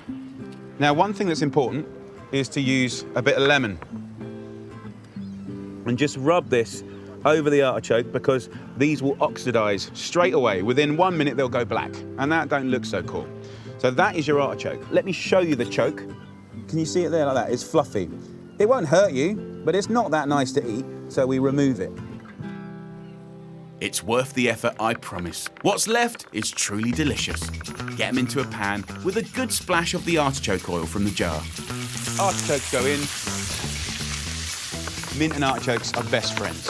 We'll just chop that up like that. Mint goes in.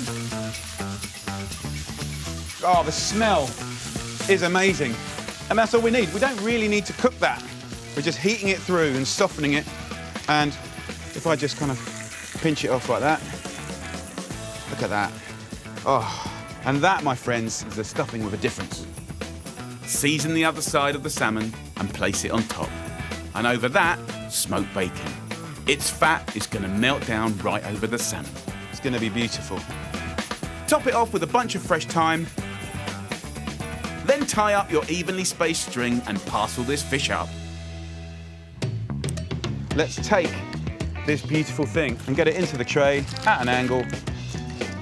Gather up all your bits, put it over the top. And this is food that makes me happy. This I want you to try. To give you the most amazing crispy skin, preheat your oven to full whack, and as soon as you put the fish in the oven, turn it right down to 180 degrees Celsius and cook for 35 to 40 minutes. Come on! Look at that. What a picture, what an excitement. Can you imagine that at the weekend? I can't wait to show you what's happened on the inside. Oh, yes, you know it. Look how juicy that is. Some simply boiled new potatoes and fresh baby spinach complement this perfectly. Let's have a little try.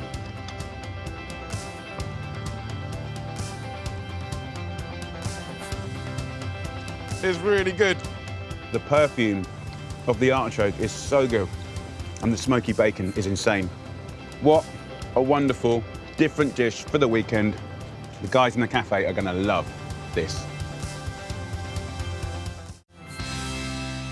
Are you feeling a little bit of love could come your way? There is love, man. The presentation and the smell of it is. Look at that. But that salmon, like, oh man. This, I'm gonna give you a nice little wedge. Look how juicy that is. Man. Ah, that's so good. And you see how it's blushing in the middle? A little bit of just the yogurt kind of kicks it up sometimes. It's all this stuff around. Yeah, look. Yeah, give me some of that. Dude, crispy bits. Do you know what I'm saying? I'm so glad. Now we're bonding on a crispy bits level. You gave me that crispy bit. Yes. You get stuck in, mate. Man, does it taste good. You, my friend, should do a couple books or something, do a little TV show. Sorry if I'm lost for words, it's just that I might be like tucking into this little bad boy that you give me. Great, how do you feel about, you know, picking up some waiter skills? Of course. Are you happy to serve our lot? It'd be a pleasure. You're going to be busy. I'm ready, man. Sorry. The waiter was getting carried away. How you feeling, man? Don't worry, there's no drippage, no drippage. Oh, it's coming your way. I see them smiles. Ooh. give you a little. Let me get a little vibe like this. Let me just use that there. No, I broke it up so you could just see what's inside. What do you think of the bacon? So good. When it came out, I just thought it looked amazing.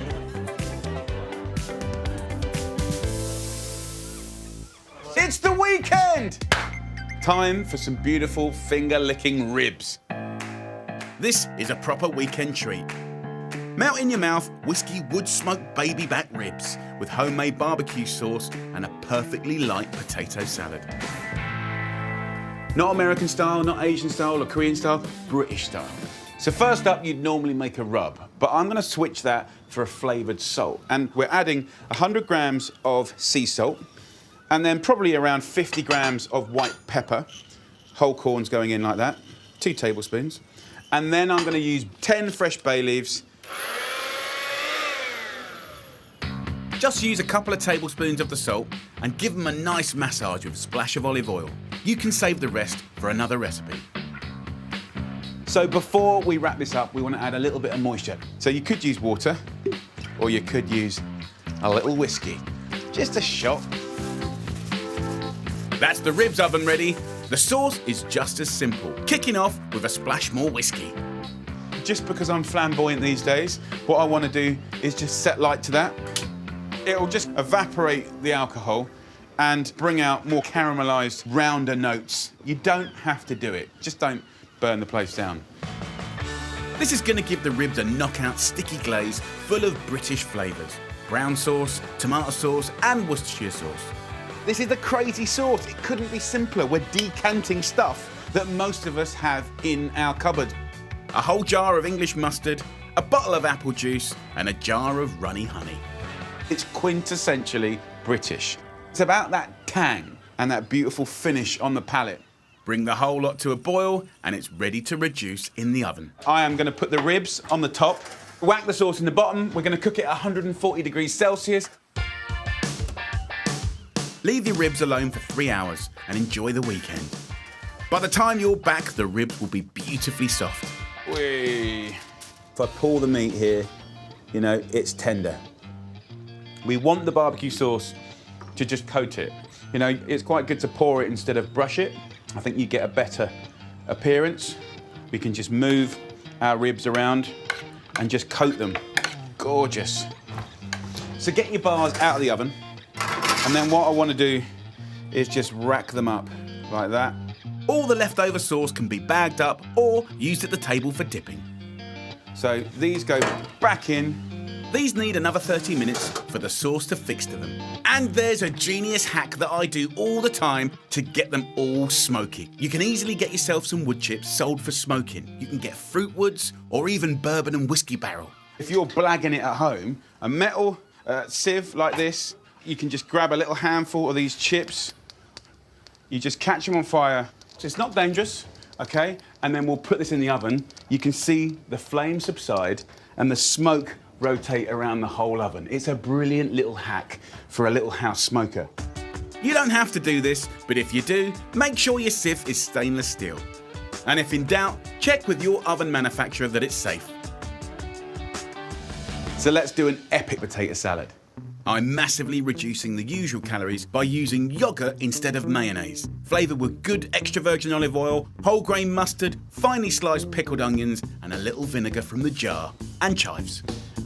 And then last but not least, a little surprise ingredient, pear. You know, that little bit of sweetness and crunch really works well. This is about having contrast and surprise. Mix in chopped up soft-boiled new potatoes whilst they're still warm so they absorb all the dressing much better. It's still creamy, it's still absolutely indulgent. Give it a last kiss of extra virgin olive oil and a flourish of chives. Now, let's get the ribs. Smells amazing. That barbecue sauce just tightens up. It's the perfect surround for that tender, delicious meat. Wow. Let's get a nice wodge of that potato salad. Get those beautiful, beautiful ribs. Amazing home-smoked British ribs, finished with a little extra sauce and sliced radishes for a peppery crunch. And that, my friends, is a beautiful, beautiful plate of food. Come on, let's get in there. Oh, tender meat, so spicy, sweet and sour, and proper potato salad. Really joyful, perfect for the weekend. I know the guys in the cafe are gonna go nuts for this. I've got the most amazing dish to share with you. Prosciutto wrapped fillet of beef with creamy porcini mushrooms. It's gonna make you look great, and it's brilliant for dinner parties. Let's start it off. We've got a hot pan here. We've got a fillet of beef there. I'm gonna sear this for just a little minute. Some salt and pepper goes on the beef like this. Get that pan really nice and hot. You don't want to cook the beef really, you just want to kind of sear the outside and get that character and colour developing. And that's all you want to do. In that same pan, we're going to start the story with the mushrooms. These are porcini mushrooms. They're picked and they're sliced and they're dried, often in the sun. What's more interesting is the flavour changes massively. It's like the difference between a sun-dried tomato and a fresh tomato, a raisin and a grape. Bring them back to life with a nice hot soaking. So the water is going to rehydrate these mushrooms. See how they're getting soft? Look at the colour of the broth. Porcini go hand in hand with the flavours of garlic, rosemary and thyme. So get these softening slowly in some butter. The smell is amazing. And then we're going to go in with our porcini. I'm going to add nearly all of that juice. Can you see how there's a little bit of grit at the end here? And we don't want that. We're going to let that cook for 3 or 4 minutes, and there will be a moment when like the beef fat and the oil and the butter and the beautiful mushroom broth come together as an emulsion, and that is the creamy bit, right? It's going to be amazing, and that's going to be wrapped around the beef. So how do we do that? Let me show you. Get some grease-proof paper. I'm going to use extra virgin olive oil just to have a little rub up here because we don't want anything sticking. Take about 8 slices of prosciutto. We want to kind of overlap. Each piece comes one giant sheet. So let's have a little measure up. Yep, that's looking pretty good. You want to be able to roll it up. Yep, I'm happy with that. Now, over here, quickly. Look, look, look, look, look.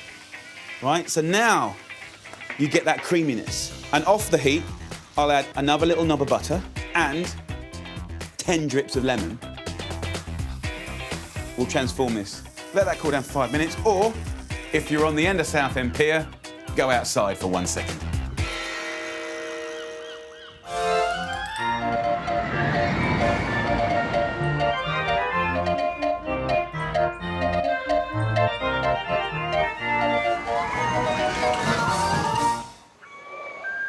Well, that was nice. Just lay the mushrooms, and there's not loads, in and around a sheet of prosciutto. I love the honesty and simplicity of the flavours. Mushroom, garlic, herbs, prosciutto, beef. So now in with the fillet of beef. Put it here at the end, and we roll it up and keep rolling.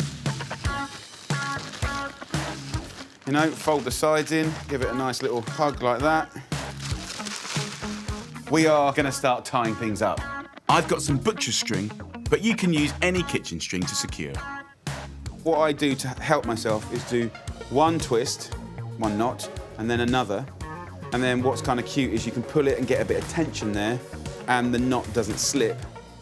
Pull it tight, and there you go. That is a gorgeous fillet of beef.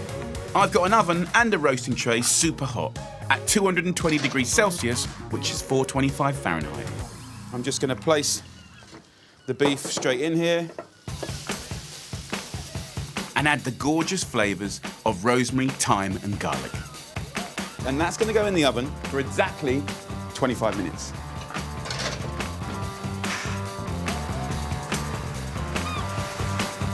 A dish like this deserves great mashed potato to complete it.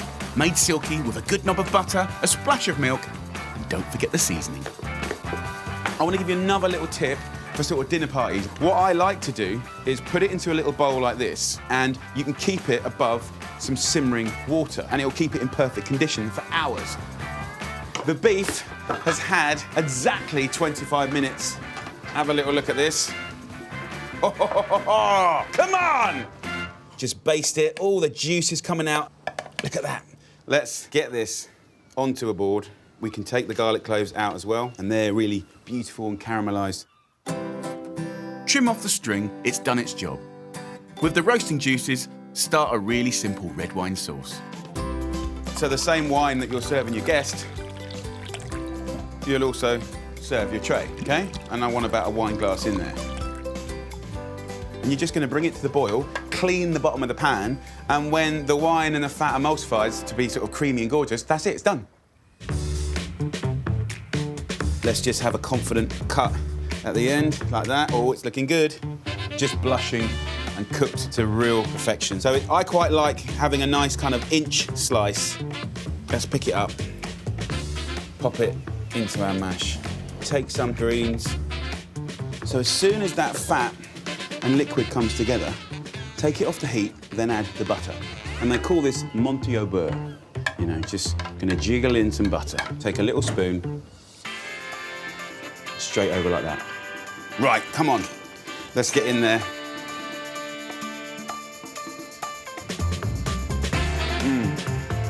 Wowzers.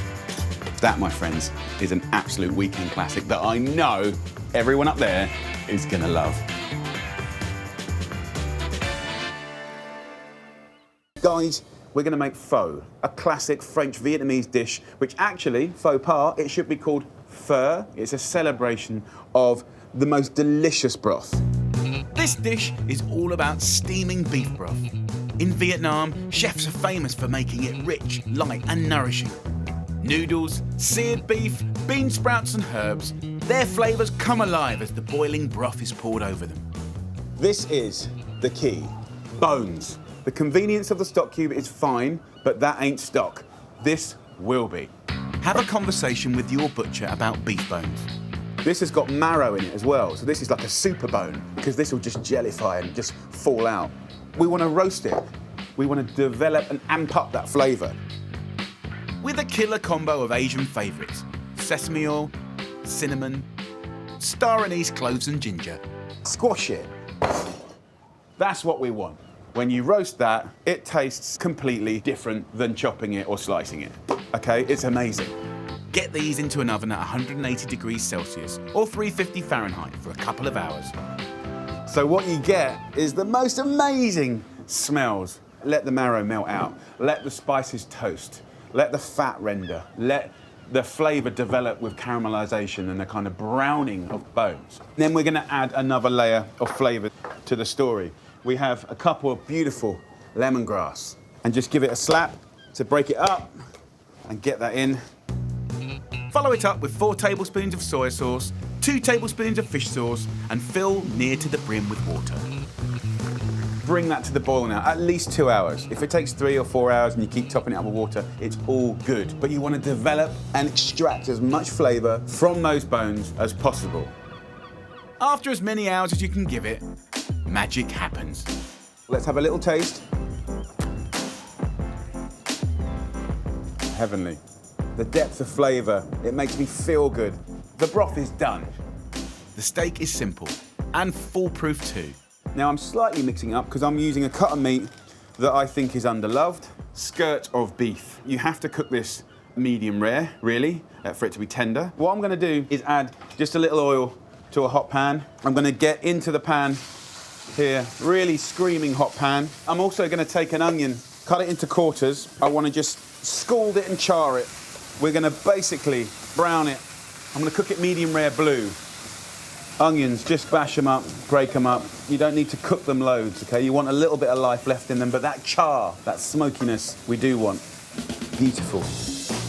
This is traditionally served with a little pickled garlic. It's a lovely little condiment that, you know, think of it like horseradish sauce on your roast beef.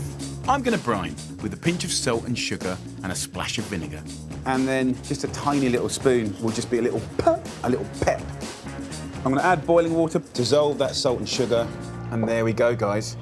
Most supermarkets sell white or brown rice noodles, and they just need soaking in boiling water. Let's load up. And then I'm going to slice up some gorgeous beef. Imagine this at the dinner table. Come on, guys. Look at that. And you can see how raw that is, but don't forget the broth is going to cook it. Add some crunch with spring onions, chilies, bean sprouts and fresh herbs. Let's put some of that amazing garlic and that brine. Gorgeous. Then we go in with that fantastic broth over the meat, and it will start to change colour, and the herbs will infuse. That, my friends, is a beautiful thing. Look how the hot broth cooks that rareness out of the steak, but it's going to be really tender and gorgeous. This is a really beautiful, therapeutic dish for this cold, windy day.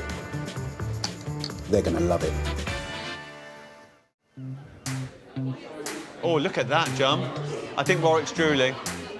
For me, the thing here is all about the broth. That's the broth. When I pour the broth over the meat, you're actually cooking it. Yeah, look at that. So you see that meat change, and then, of course, when it hits the herbs, it becomes almost like an infusion, like a cup of tea. And the aromas are incredible. I mean, it's just wonderful.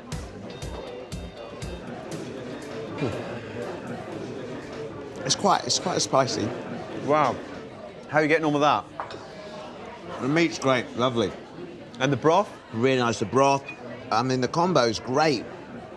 How are you eating the noodles? They're not playing ball here. They just don't want to get on Feel free it. to slurp. It's okay to slurp. It's all about getting it in there.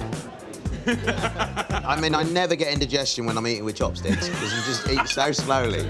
But Warwick, I'm glad you're enjoying this. I am enjoying it. I'm loving because you've now got to serve it to this lot. Have I? You up for that? One more mouthful and then I'm out there. I mean, a lot of actors are waiters in their spare time, I aren't always they? got jealous of the guys that used to work in diners with roller skates. Mate, you in hot pants, roller skates, tray, a big J on the front, big flashing pants. You put me off the food. Jimmy, perhaps just follow me with a mop. Right, service coming through. Excuse me, thank you very much. Right, this is for you guys. So, we have here a Vietnamese dish. Oh, yes, I know, that's the right reaction. It's a skirt, which is better than the blouse of steak, and it's got a bit of kick to it. And then we're going to add the broth here, live, OK? Have you got the kick yet? I've got the kick. Absolutely wonderful. Delicious. Yes, very light, but there's a lot of flavour inside it. I'm struggling with the chopsticks. We're going to do the ultimate homemade kebabs. Yes. I'm gonna get chips, char-grilled Welsh lamb, nestled amongst salsa, feta and spiced yogurt, and hugged in a homemade flatbread. Right, you get it? Let's do it. OK, so first up, the humble chip. I don't want to be deep frying. It stinks the house out. Cut about 1.5 kilos of Maris Piper potatoes into chunky chips and parboil for about 7 minutes and drain. Obviously, you can use a sink, but I'm in the great outdoors. We're going to season it with salt, pepper, and the herb of choice, dried oregano. Toss it in that olive oil. Come on. Get them in the oven at 190 degrees Celsius for about 40 minutes until golden and crisp. You've got a shoulder of lamb from Wales on the bone. Get it from your butchers, have a little chat. We're going to take chunks off. Don't go nuts about removing all the fat. Most of that fat is going to cook away. What do you do with the bone? Next time you make a stock, a broth, right, this is going to give extreme flavour. Don't let anything go to waste. So now, a simple stunning marinade for the lamb. Garlic, oregano, lemon juice, olive oil. Yeah, that's going to be beautiful. So once you've done that, let's give it a toss in the marinade. Look at that. If you can leave that overnight, hallelujah. If you want to cook it straight away, it's all good. It's all good. I have a nice skewer here, so just load it up, pack it in, and it will be scruffy as, it will be chunky. Every so often, stick a slice of fat between the layers of meat. It will kiss and look after the meat on its journey out. Is it worth it?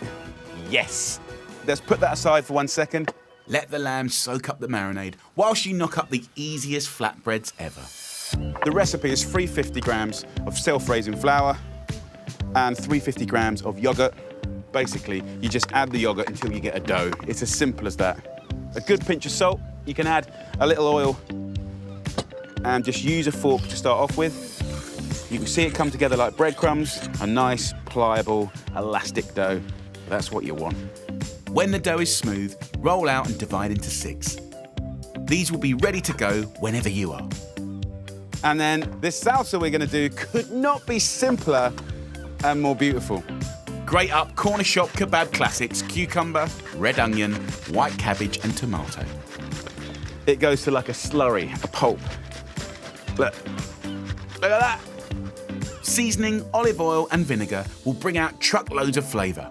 Salsa sunshine, all happening. To top it all off, we've got feta cheese and yoghurt with a dusting of paprika. But for the main event, here is our beautiful kebab, straight on the grill. Push it down. And we're just gonna turn it and get it gnarly. So just spend 10 minutes loving it, taking care of it. It looks almost burnt. We want that because it's gonna be blushing on the inside. And that contrast is a thing of beauty. And then get your giant kebab onto a tray in the oven with the chips and cook it through for half an hour. when your lamb is nearly ready, you can prep your yoghurt flatbreads. So quick to make, quick to roll out, and even quicker to cook. Look at that. Right, in the oven, it's time for the kebab and the chips. Don't forget the chips. Ho, ho, ho, ho. See how the side comes up? It's beyond the chip. Come with me on this journey, people. Come, because I'm going to take this kebab, hack it. It's messy, it's beautiful. This bit where it's still blushing, you can still put that back on. But guys, let's build one. So let's start with the chips. Let's get it in there. Let's have some juices from there. Let's have some of that lovely lamb. We'll take some of that sunshine salsa and just bop it here and there. A little squeeze of lemon juice. Some yogurt, little whips of it over the top, and a seasoning of feta cheese. Calm down. Then roll it up, hug it, plug up the end, and then plug up the other end with your mouth. Oh yeah, that is what I'm talking about. You've got that sunshine salsa that just wakes it all up. The feta, of course, the chips and the bread just mopping up all the juices. So good. I'm telling you one thing, all the guys down at the cafe are gonna absolutely love this. And we've even got Welsh lamb for Greg. Yes! So lovely people, it's the weekend. You deserve to do something gorgeous for you that makes you feel good. Something that you love so much you can't stop eating it because it's so good. For me, that is kedgeree. It is kind of like an Anglo-Indian stir-fried rice. Kedgeree, I love it. Flakes of smoked haddock, lemony flavours. So before me is a simple array of beautiful things. The heroes of the dish are rice. Just boil it 12 minutes until it's cooked, drain it and let it cool down. You need cold rice. Then you have smoked haddock. Look at that, natural, no dye. That's going into some warm water that's coming up to a simmer. You can flavour up the poached water with some lemon rind and any herbs you find to hand. Coriander is perfect. Let's get the rice base going. So I'm going to go into a cold pan with some oil. I'm going to go in with a nice generous knob of butter. Before that gets too hot, whack in a good dose of garlic and ginger so they cook gently without burning. So the ginger goes in. I'm going to use fennel seeds, 1 onion, red. Get that in the pan. And the sweetness of the onions, the hum of the garlic, and the whole kind of zing and fragrance of the ginger. So it's a brilliant story thus far. I might add another little knob of butter in the middle of the pan, and then a big old teaspoon of curry powder. Look at that, and get it on that butter in the middle and bring it back to life. We can add a nice pinch of salt. I'm going for bold flavours with 2 red chillies, but strip out the seeds to keep the heat at bay. It smells incredible. The thing that Kedgeree for me is famous for, and most good Essex people, is a hangover. Yes, you got it. That kind of, you know, is it a fry up or a Kedgeree? Kedgeree works, spice works. No Kedgeree is complete without a poached egg, and I've got a foolproof way to do them. So what I want to do is get a sheet of cling film and with some olive oil, have a rub up And then I'm gonna put a little bowl underneath, and then I can just crack in an egg. Now, you can flavour it if you want, but you could put flecks of chili in there. You can add a little truffle oil. And this gives you the most perfect little sphere of poached egg. It's wonderful.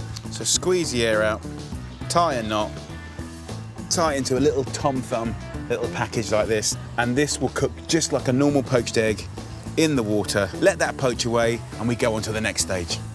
Right, let's get some greens going on. First up, lots of fresh, fragrant coriander. What I've been doing is any leftover veg I've got from roast dinners and stuff, I will put that in there as well.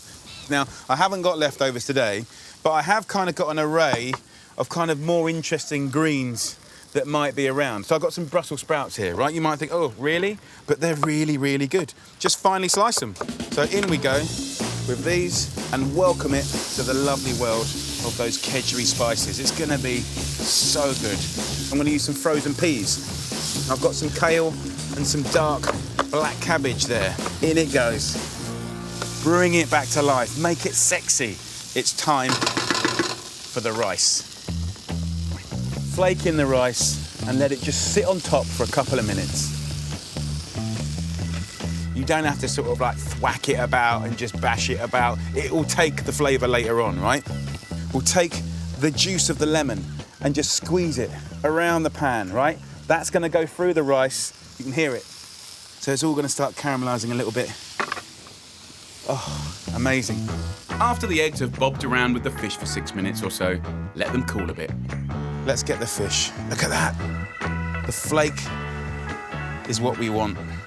Take the skin and just pull it away.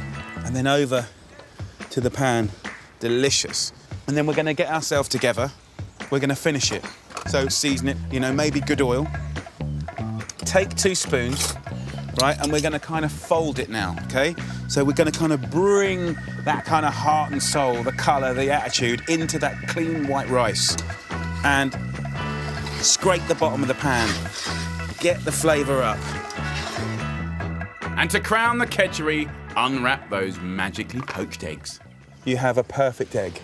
I could never do that. Come on, 20 years experience, never that good. Add a little flourish of fresh coriander and a final kick of chili.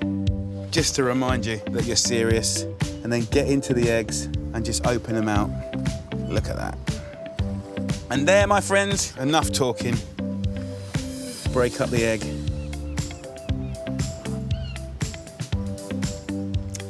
Oh, the flake of the fish, the smoke, the sort of unctuousness of the egg. I honestly could smash that. I have to be controlled. There you go. Poetry in motion. Come on! Ah, you want pie, do you? Well, I've got a pie for you. We are gonna make roasted meat pie. You heard it, roasted meat pie. Not just boiled meat pie, roasted. Extra flavour, extra texture, and extra smiles. Come on! This pie is packed full of roasted succulent game birds to give you a special something this weekend. We have a chicken over here, but then we have mallard, we have pheasant, we have a beautiful grouse, we have partridge. The list goes on and on that you could use, but mix it up. We're going to dress them with olive oil, seasoning and crushed juniper berries before bashing up some thyme, rosemary and bay leaves for an aromatic herby hit. Beautiful natural colours and flavours. Then it's an hour in the oven at 180 degrees Celsius or 350 Fahrenheit. So while those birds roast away in the oven, let's start the story with the ragu. We're going to start off with some gorgeous smoked, dry-cured bacon. The flavour that you get, the smoke, the fat that will render out. A couple of bay leaves go in, maybe a little sprig of rosemary, and then we can start adding the veg. This is a classic ragu base of juicy carrots, sweet red onions, leeks and celery. You know, it's this frying and the breaking down of all the natural sugars. That's where the massive flavour is. That's where you're going to put something in your mouth and go, wow. Once the veggies have softened, add some chunky potatoes and season. Oh yes. Because the birds are going to be roasting for like another 45 minutes, let's let that slowly sweat off for 45 minutes. Oh my Lord, the flavour you will get by just slowing it down is amazing. And it'll be so worth the wait. What a beautiful, beautiful sight. Literally, just pull the whole thing apart, what you're going to feel is the difference in texture. For the people that have never eaten game before, this is your opportunity, guys, because you can have your chicken and just a few bits of game. And then if you like it, add a little bit more next time and a bit more next time. The grouse. And now we're on to the pheasant. Normally, if you're getting game birds in season, it's very reasonable. All these bones will make a brilliant stock for another day. There's just flavour and value everywhere. Don't throw nothing away. 2 tablespoons of plain flour go in. That's your thickening agent. And then in with about 500 millilitres of cider. Cheers to that. Give it a stir and boost its flavour even more with good chicken stock and those incredible roasting juices from the tray. Maximum flavour. And all that delicious meat. And that, my friends, is going to be the most mega stew ever. So we'll strain it before it goes in to give you the perfect pie consistency, and then we've got loads of gravy for pouring later. Pastry time. We're going to go half butter, half suet. To that, we're going to add 800 grams of plain flour, a good pinch of salt, 3 lovely eggs, and then find that fat and just use your thumbs to mix it in. A splash of water, and the whole thing should start to come together. It's going to look a bit rough and ready. That's fine. You want to keep it short. If you keep kneading it, it won't be crumbly. Right? Can you see there's still chunks of suet in here? I'm going to wrap this up, and I'm going to let that cool down, and then we'll fill it. And be patient, it's the weekend. Chilling it will stop your pastry shrinking during cooking and make it easier to roll. Let's make this pie. I want to go about ½ centimetre thick, then roll it back up, olive oil into a dish, get right up the sides. We get our filling. What's nice about it chilling again is the gravy kind of solidifies. So you want to just chivvy in this edge, this rim, like that. Just tuck it under like this. What I want to do is put my thumb in here and pinch around it. You know, you can get all kinds of cutters, you can get leaves, you can do plaits, you can do shapes, all sorts. But to be honest, at the weekend, I've put enough love into it. Just use 2 fingers and a thumb and you'd be amazed what you can achieve. And a beautiful roasted meat pie has been born. Happy days. Just egg wash the centre part. And I do want to just create a little star to relieve the steam, and look at that. It's going to be amazing. After an hour in the oven at 180 degrees Celsius or 350 Fahrenheit, your wonderful weekend feast will emerge. Look, you can see how crispy that pastry is going to be. Wow.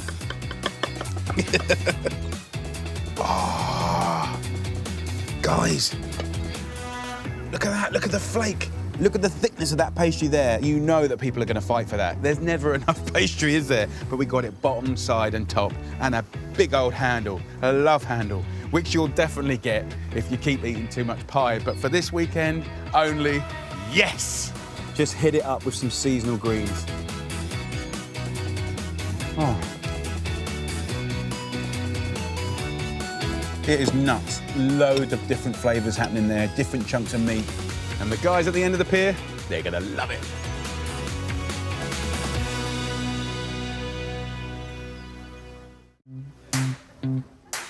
So this I've made for you with love. This is incredible.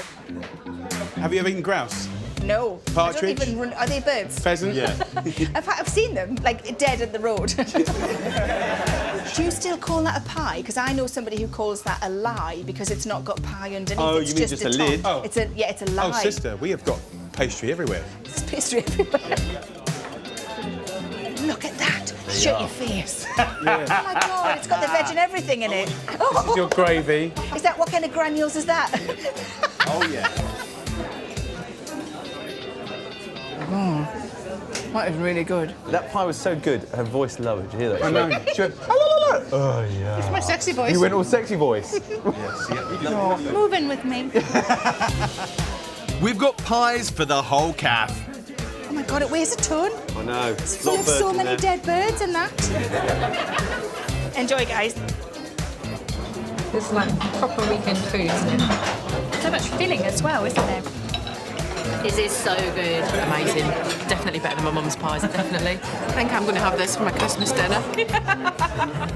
Game changer. So we're going to make the most incredible Caesar salad that's going to blow your mind. We're going to take it to the next level, the next galaxy. This souped-up salad combines sweet and crispy salad veg topped with the juiciest chicken and the crispiest skin. So to make the ultimate roast chicken, to give you the ultimate croutons, which makes the ultimate Caesar salad, we're going to start with a brine. Brining adds loads of flavour and moisture to your chicken. Combine 4 tablespoons of fennel seeds and black peppercorns, 6 dried chilies, loads of bay leaves and fresh thyme. We're just toasting it, waking it up, and it smells incredible. Then we're going to break that heat with a litre of water and apple juice. All right, yeah, I get it. Chili, fennel, apple juice, delicious. So then we need salt, 2 heaped tablespoons per litre. So that's 4 of those bad boys. Don't worry, you're not going to eat all of this salt. It's just here for the soaking. Salt has this reaction with moisture, doesn't it? It can pull and push, pull and push. And actually, it's kind of your best friend for imparting flavour. And to maximise that flavour, I'm going to open out the chicken. Get your knife or a pair of scissors, go to the parson's nose, and then just simply cut down like that, keep your hands away, and then once you start hitting the rib cage, don't put any weight onto it, and it's very, very simple. All the way down, it goes, to the end. And then all you do is open it out like a book, and there you have your spatchcock chicken. Place the chicken in the cooled brine solution. You can brine it for 2 hours, 4 hours, overnight. It's all cool in the gang. And simply, what I would do is just kind of, put a plate upside down in there to weigh it down. What's going to happen is you're going to transform your brilliant chicken into a flavoured, seasoned, juicier, brilliant chicken. And I've got one that's been brined overnight in the fridge, with all that flavour absorbed into the meat. Pat the chicken dry and drizzle with olive oil.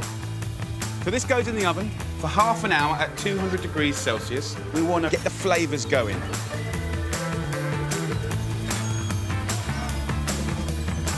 So as the chicken roasts, I want to show you how I make my creamy dressing. The original was riffing off of mayonnaise. So why not get your creaminess from beautiful, thick, organic Greek yogurt? Now we're pimping it up, okay? So about 4 tablespoons of good, cold-pressed, extra virgin olive oil.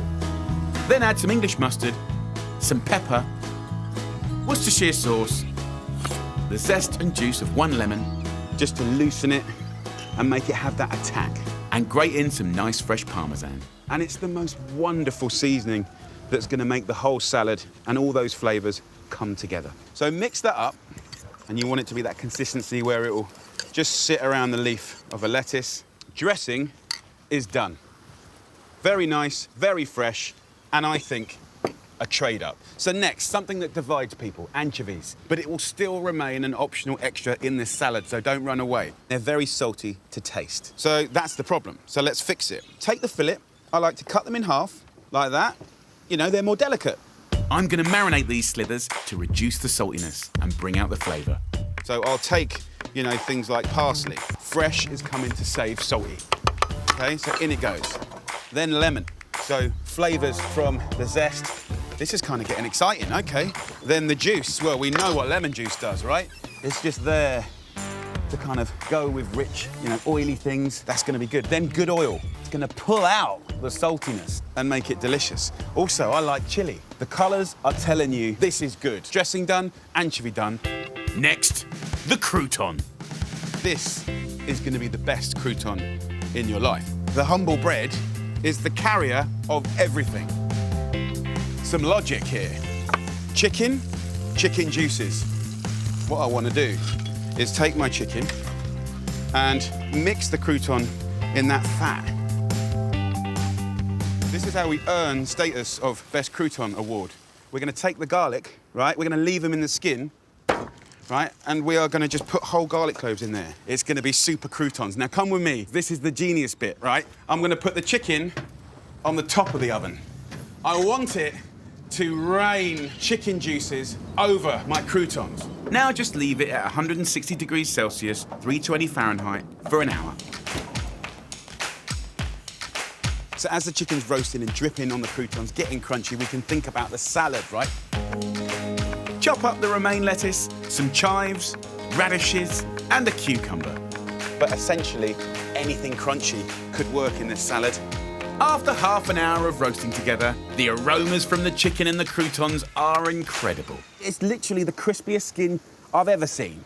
The apple juice has kind of penetrated it, and it's kind of toffeed, caramelised. This is insanely exciting.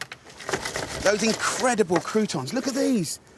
Crunchy, chewy, and full of that beautiful goodness. Let's have some croutons in the salad. Look at this. We've got our mega dressing. Put about half of it in there. And let's dress every single last leaf. And shave the Parmesan. And then we've got the chicken here. You know if the chicken's cooked, if the meat just peels away from the bone, like that. That's what I'm talking about.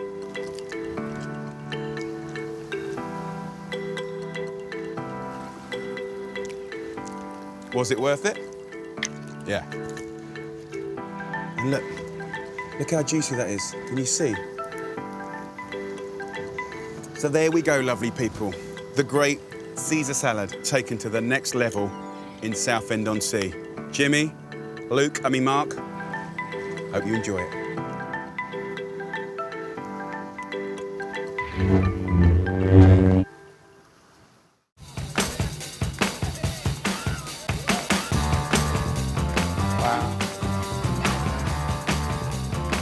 So what I want to do is just serve you a little bit, and then you'll have to wait, guys. Look at their faces.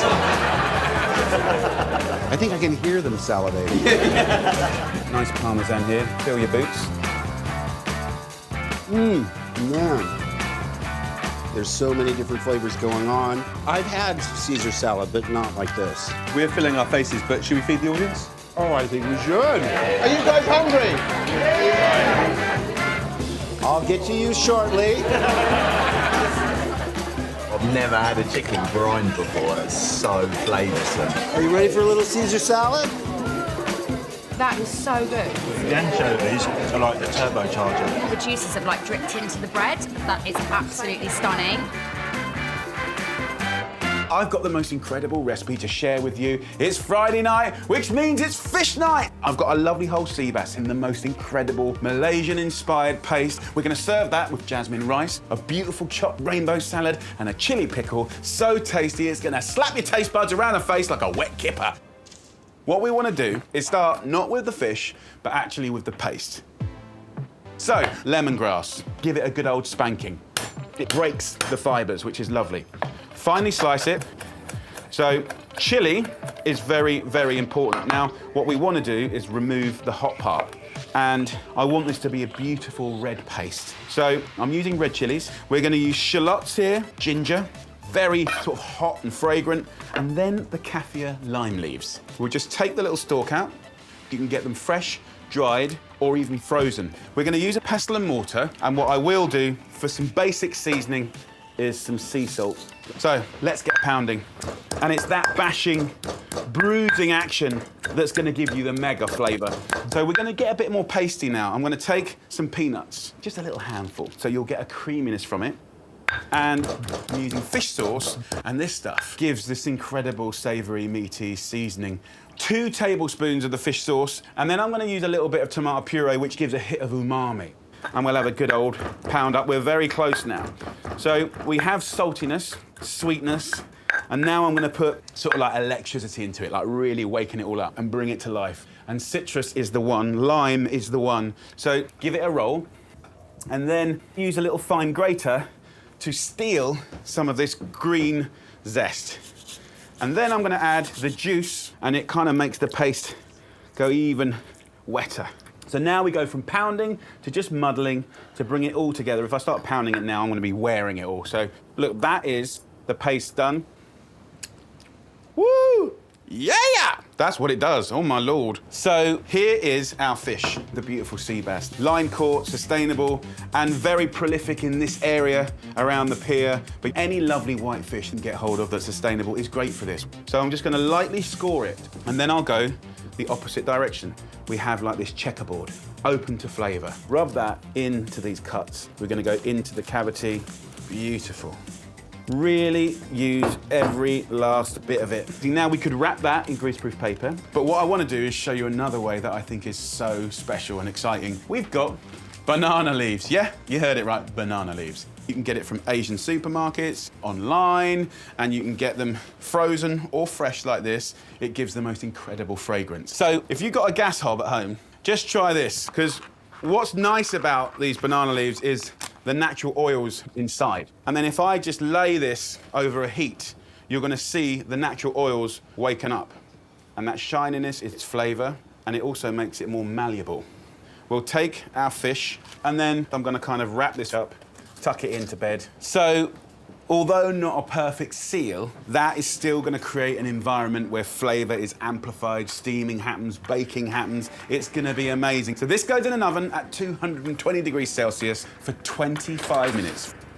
From now onwards, there's a beautiful rhythm of getting jobs done to bring a beautiful feast together. Rice. We're using jasmine rice. In a nice little pot, we're gonna get it on a high heat. We're gonna add a couple of tablespoons of vegetable oil. We're then gonna go in with a tablespoon of coconut cream. And then I'm gonna go in with the juice and the actual leftovers of a lovely lime. So really fresh and fragrant. So in it goes with a good pinch of salt, and then straight in with the rice and 1 cup of boiling water. And that is the perfect equation for sticky, fluffy rice. So as that comes to the boil, lid goes on top, and that will cook for 15 minutes. Next, I want to make a little chili pickle that's so easy and fast. I happen to have a few different coloured chilies. I'm not going to de-seed it. I'm going to keep it really quick, finely slice it. Go as fine as you can. You want it to be delicate. I want to make a nice tangy little sort of pickle. Very simple, very quick.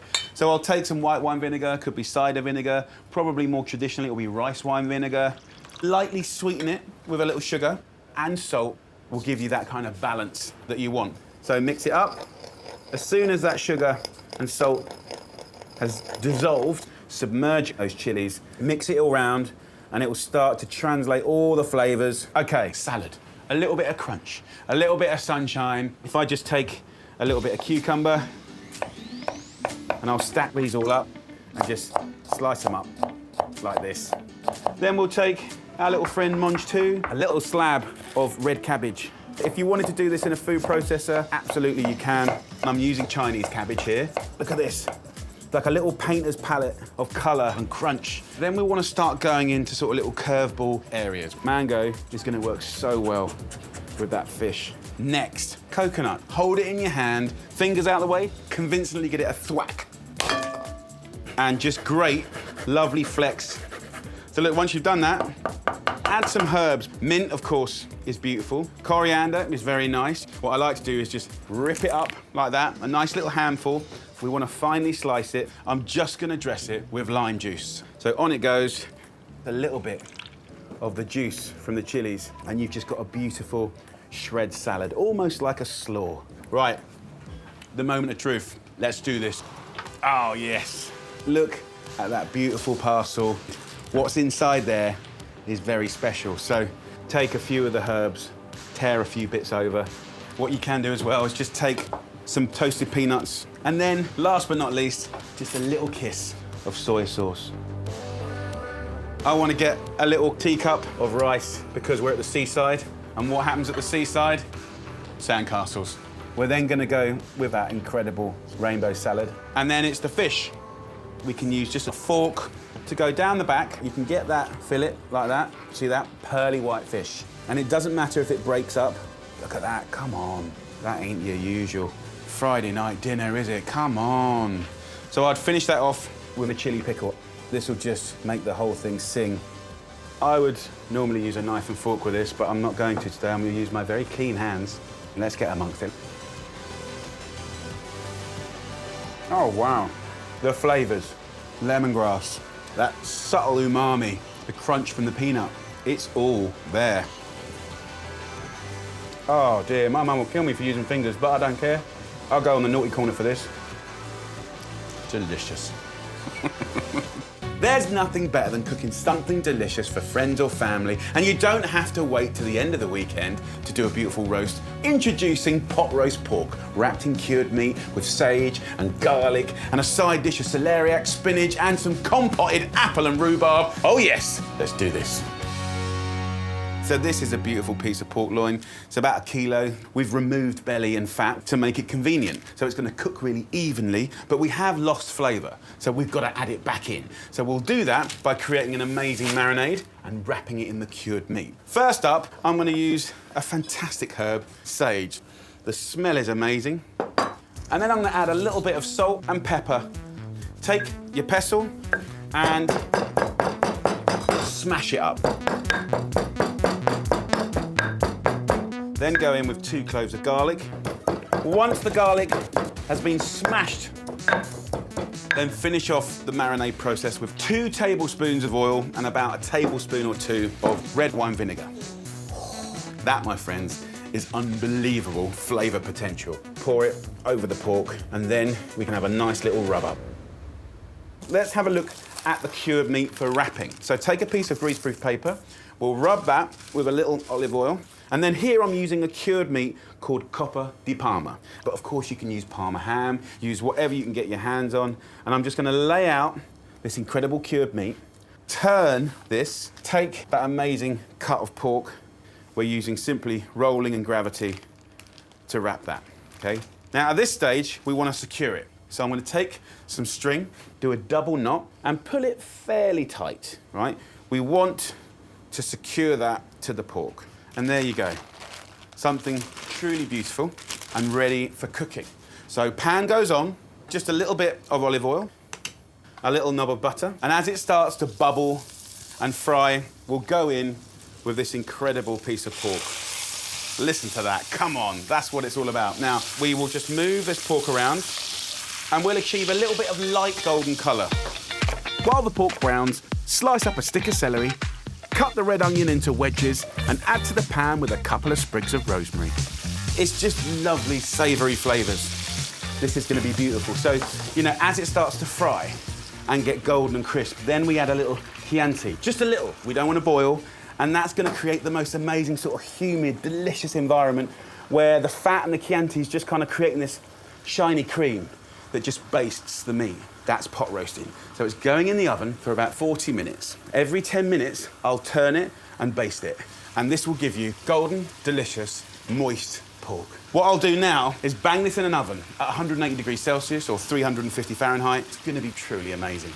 So as that beautiful pork cooks, what could go with it? I'm thinking celeriac. You can steam it, grill it, you can mash it, you can pretty much treat it like a parsnip or a potato, but also most of the flavour is in the skin. So I've had a proper little scrub up. Generously sort of cut off those lobes of skin. There you go. So all I do here is a little seasoning and a little oil, celeriac cracklings in the bottom of the oven. Into a new pan, add a tablespoon of olive oil, a few sprigs of thyme, and go in with the chopped celeriac. And about half an hour of cooking and that will be beautiful. As that's happening, I want to do a compote. Apples, very, very traditional, quite British, but then I'm kind of rifting off into the wonderful world of rhubarb. Sour. It's got that kind of weird sort of tropical slap. Chunk up the rhubarb and add to the roasting tray. Then peel and chop a red and green apple. Add a pinch of salt and pepper, a tablespoon of brown sugar, a splash of red wine vinegar, and throw in a knob of butter. So give it a nice little mix up. This goes in the oven. Let's have a look at our pork and give it just another drizzle of the Chianti. Look at that. Just move it over and just add that juice and it's going to be amazing. Put the pork back in the oven and let it cook away, remembering to turn and baste it every 10 minutes. Come on! Look at that gorgeous, simple sauce. Now, I'm going to let the meat rest in its juices, right? About 10 minutes. That will give you a tastier, more tender cut of meat. And then here, we have got the celeriac. I want to bring some greens into the story. So baby spinach, 2 bags, get it in there, use the residual steam, a couple of minutes, and then it's plate up time. So exciting. The smell is phenomenal. Look at this. Come on. Colour, flavour, smells. That's what it's about. If I just push it, look at the moisture coming out of it. Dry pork, no longer. No way, Jose. Different vibe, but it's gonna put a massive smile on your face. The idea of sauce, gravy. Right, we're not gonna have pints of the stuff, sorry. But what I'll give you in return is flavor like you've never had before.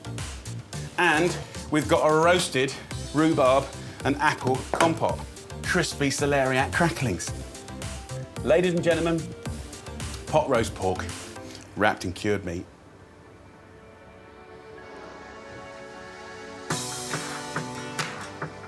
Oh, that is so good. Nice bit of the old cured meat, the silky soft pork, and that Chianti juice is so good. Little kiss of sweetness from the compote. That, my friend, is a little fork of heavenly beauty.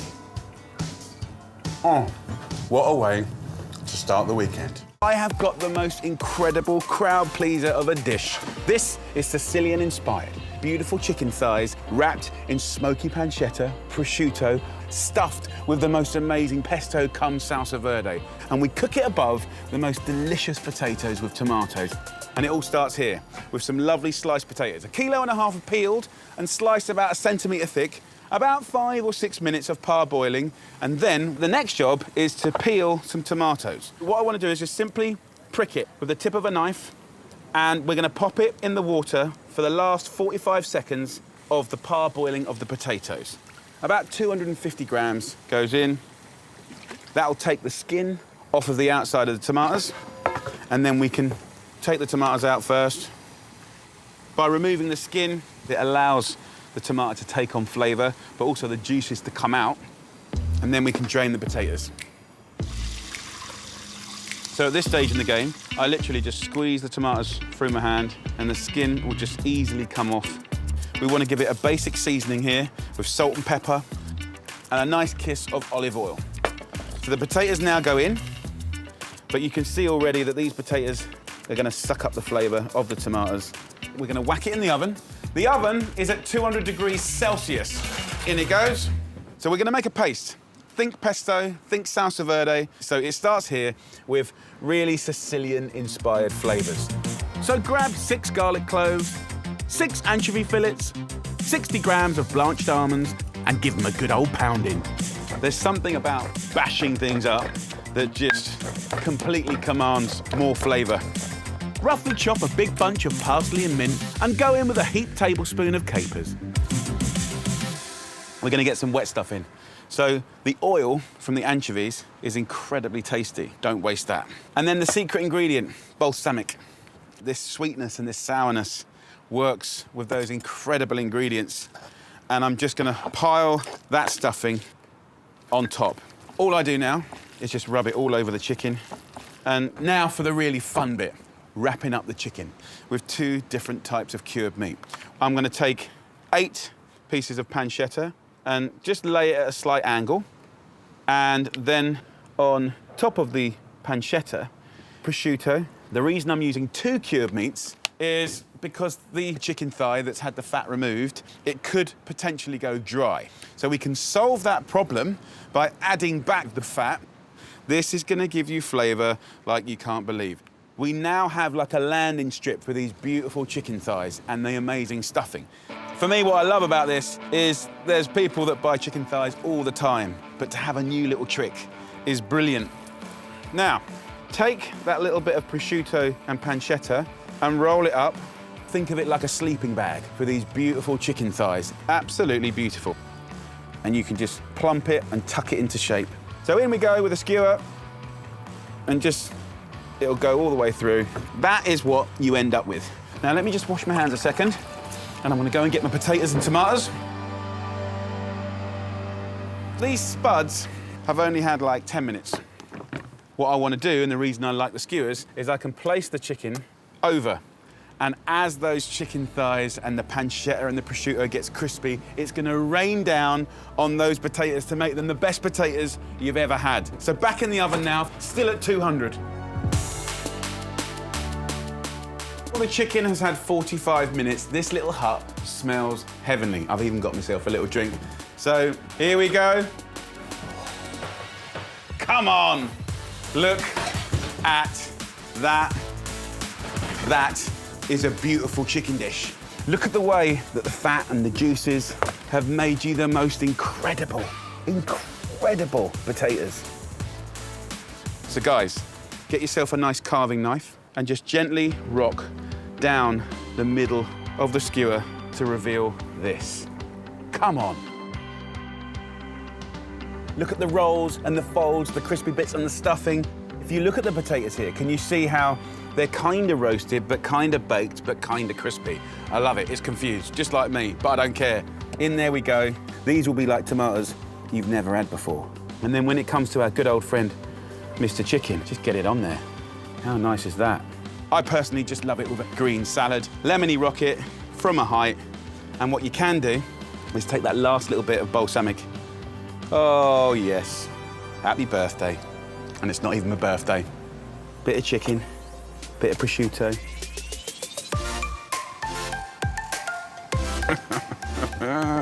Oh, yeah. You've got the savouriness, the fragrance, the ironiness of the mint and the parsley, the anchovies, the garlic, the capers. Nice little glass of white wine. We are in Italy. Sort of. Guys, it's the weekend and it's time to cook some incredible steak. Not like you've ever seen before. This is inspired by Mexico. We're going to do steak cooked with two sauces. Gnarly on the outside, blushing on the inside, tender, juicy, perfectly cooked. And these sauces, they're going to take your flavour sensations to the next level. Right, it all starts here with the steak. One of the things that we all fall into the trap of is buying the pre-cut steak, which is always too thin.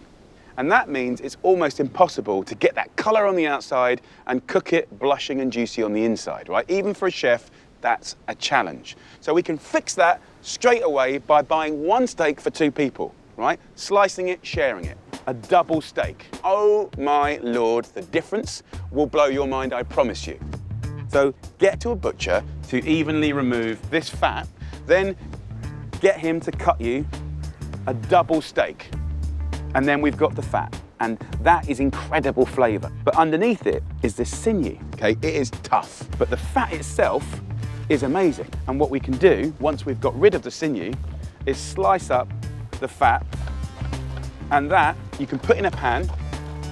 It will render the fat, so we require no other fat at all, and also it will go crispy. As that's happening, I want a little side of some potatoes. I'm using a crinkle cutter for that kind of retro fun take, just because deep down we're all kids. So if you take this potato and put it in and around the fat, it's going to make a brilliant little potato garnish. It's going to be delicious. Chuck in 2 large chilies and cook the potatoes till they're golden and crispy. I want to make a salsa now, so I'm going to have a little clean down, put this steak to the side.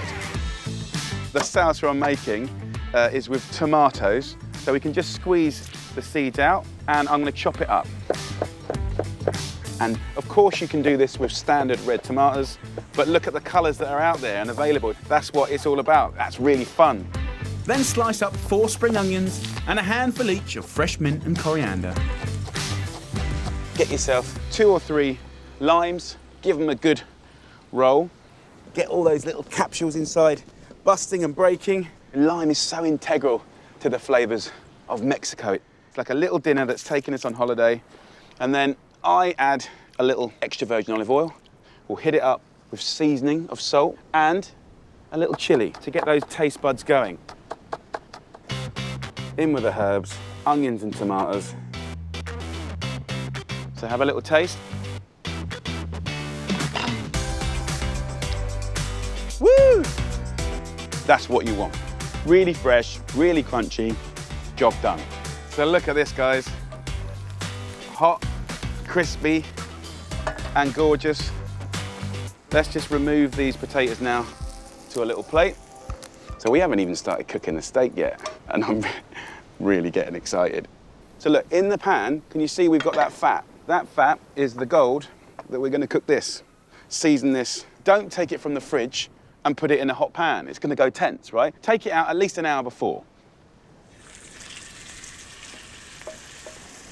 So our job as the steak cooks is really to amplify tenderness and retain moisture, juiciness.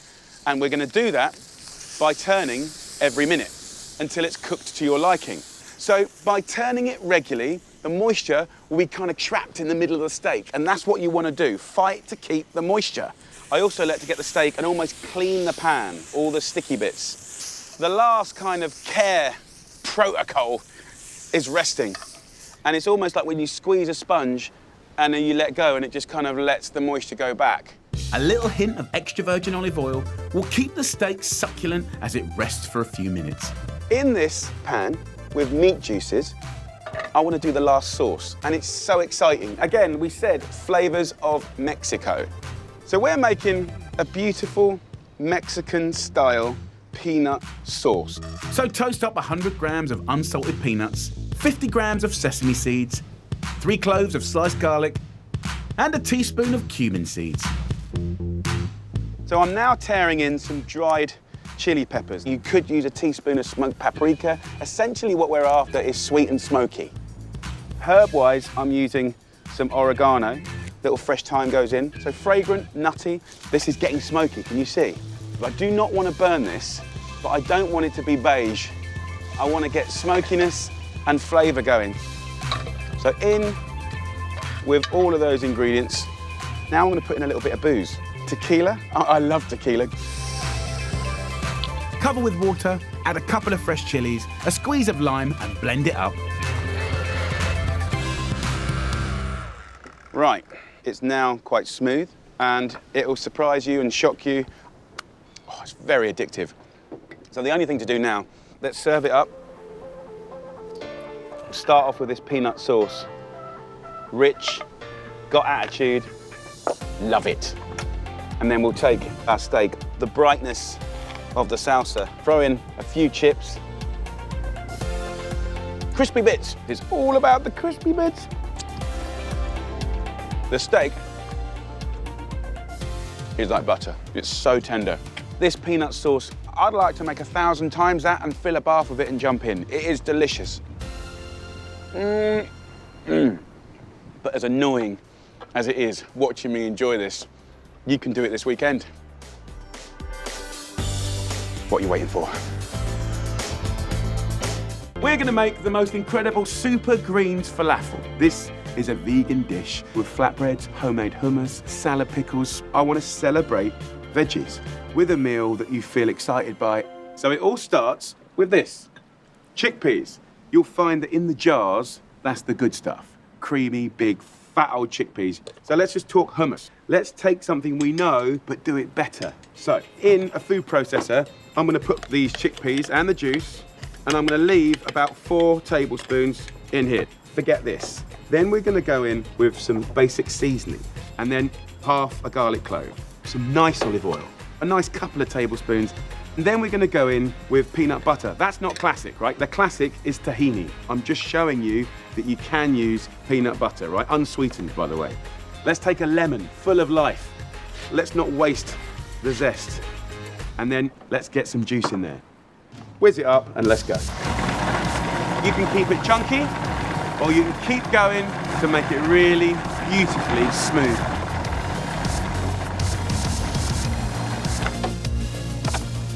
So look at that. Really beautiful, very, very quick to do. So make a little well of good oil in there, which is peppery and grassy. And then you can take, you know, a few bits of parsley and sort of embellish it. So first bit done. Second bit, I'm gonna take 2 tablespoons of the chickpeas and put them into a pan.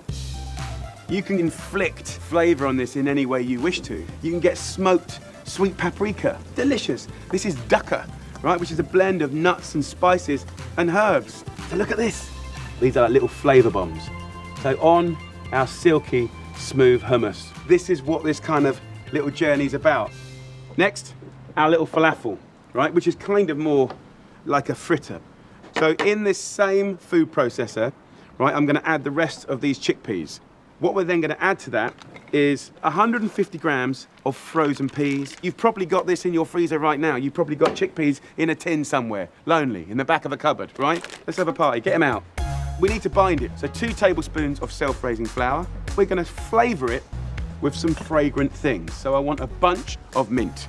The next ingredient is a little kind of surprise ingredient. This is pickled or preserved lemons. You can get them in the supermarkets. Now inside these little lemons, you'll see there's often a few pips. Squeeze them out. You can pulse it and then we're going to shallow fry it. Delicious.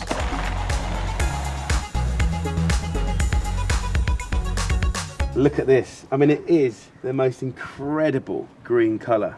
So we're going to leave this over here. Now I want to show you how to make salad pickles. Right, I'm going to take half of that pomegranate and I'm going to squeeze it onto our plate here.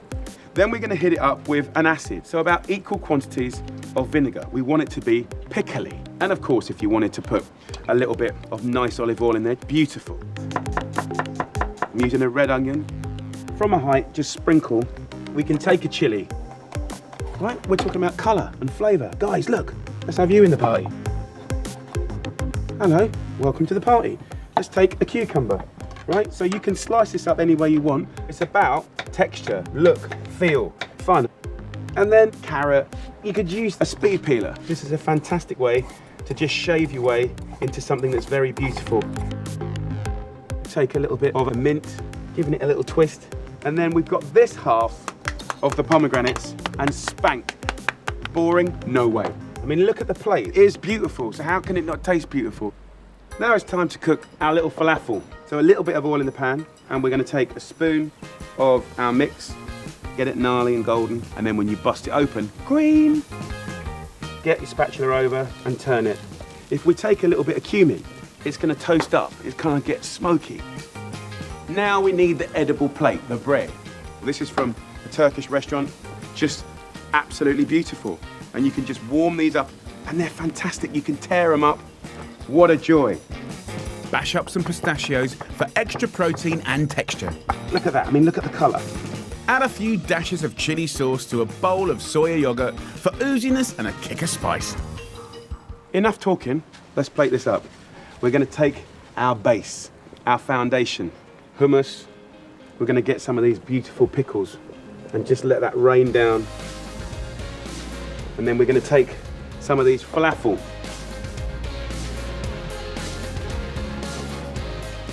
Pistachios, bit of a sprinkle up, get some of our chili.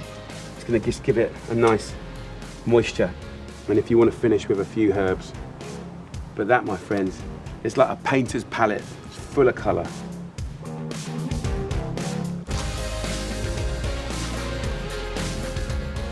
Hallelujah. There's so many flavours going on there. It's creamy, it's hot, it's tangy, it's crunchy. It's got that comforting fritter, but it's so full of flavour. Delicious.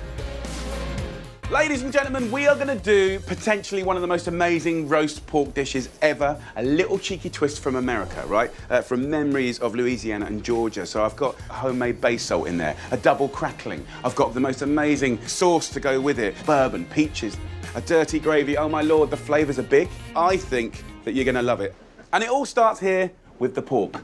This is a Gloucester Old Spot, a brilliant, beautiful pig. You can see there's an inch of fat here. I have asked my butcher to evenly remove the skin, so we're going to achieve double crackling. And I'm going to make a flavoured salt to kiss this with gorgeousness. So first up, let's take the pork. So a little bit like a checkerboard, I'm going to lightly score the fat in a crisscross fashion. We don't want to cut into the meat, right?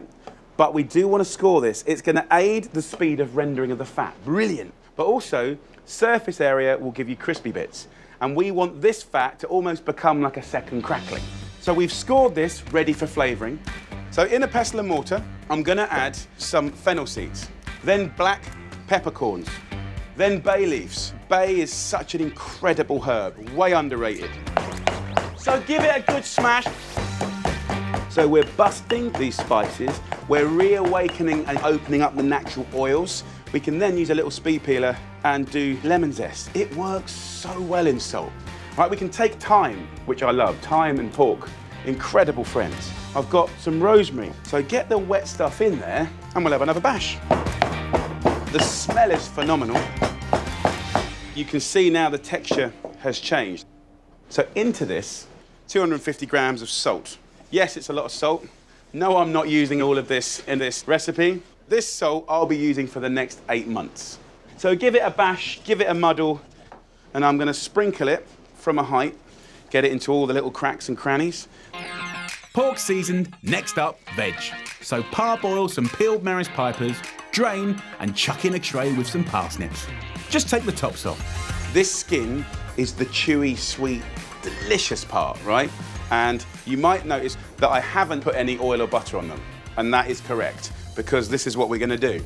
My oven is on full whack. It's screaming hot. I'm gonna put these dry in the bottom. Then I'm gonna take the pork and I'm gonna place it onto the bars. I turn the oven down to 200 degrees Celsius, 400 Fahrenheit. So as that cooks, it's gonna start raining delicious flavored fat. And it's gonna be amazing. Now, crackling. A clean, new Stanley knife is brilliant. And the reason I do this is that I can set my depth. So you can literally do it at a centimetre, and then you can score it. You can have fun with it. And the Stanley knife is a really brilliant little cheat that will give you consistent depth. So rub a little bit of flavoured salt into your crackling, then carefully slice up a small pumpkin. Look at those colours. Now, I'm just going to put the crackling back on top. I'm not cooking this until I take the pork out of the oven to rest. So now, sauce.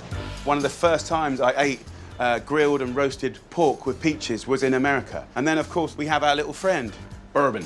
So let me show you a little technique. It's very, very easy.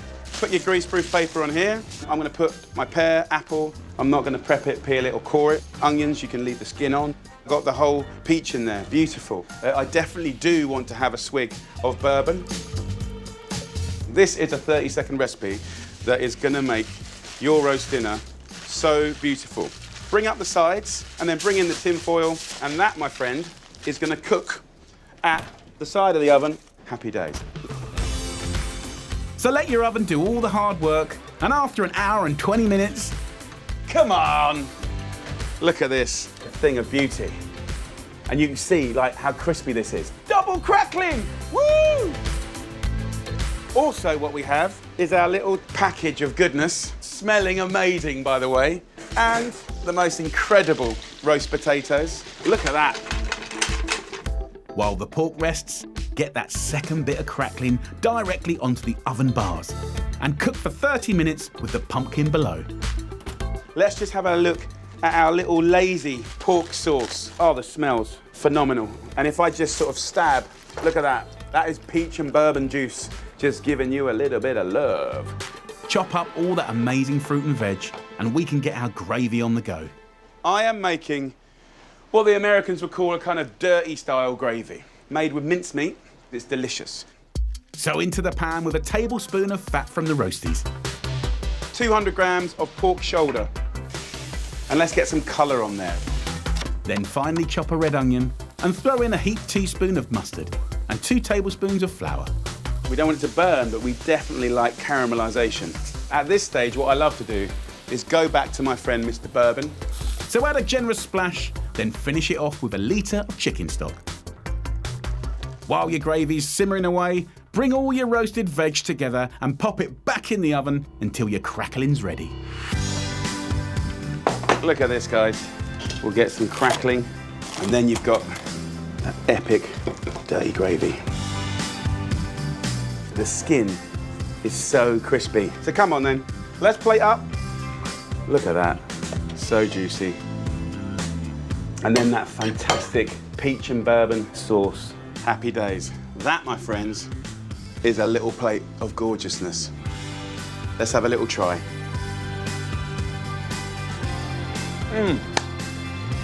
The base salt and that pork, so juicy. Holy moly, the flavours are outrageous. I think this is a roast dinner to try. That little American inspiration, for me, has brought it all together. Absolutely joyful. I think Jodie and Jimmy and everyone in the cafe are going to go crazy for this.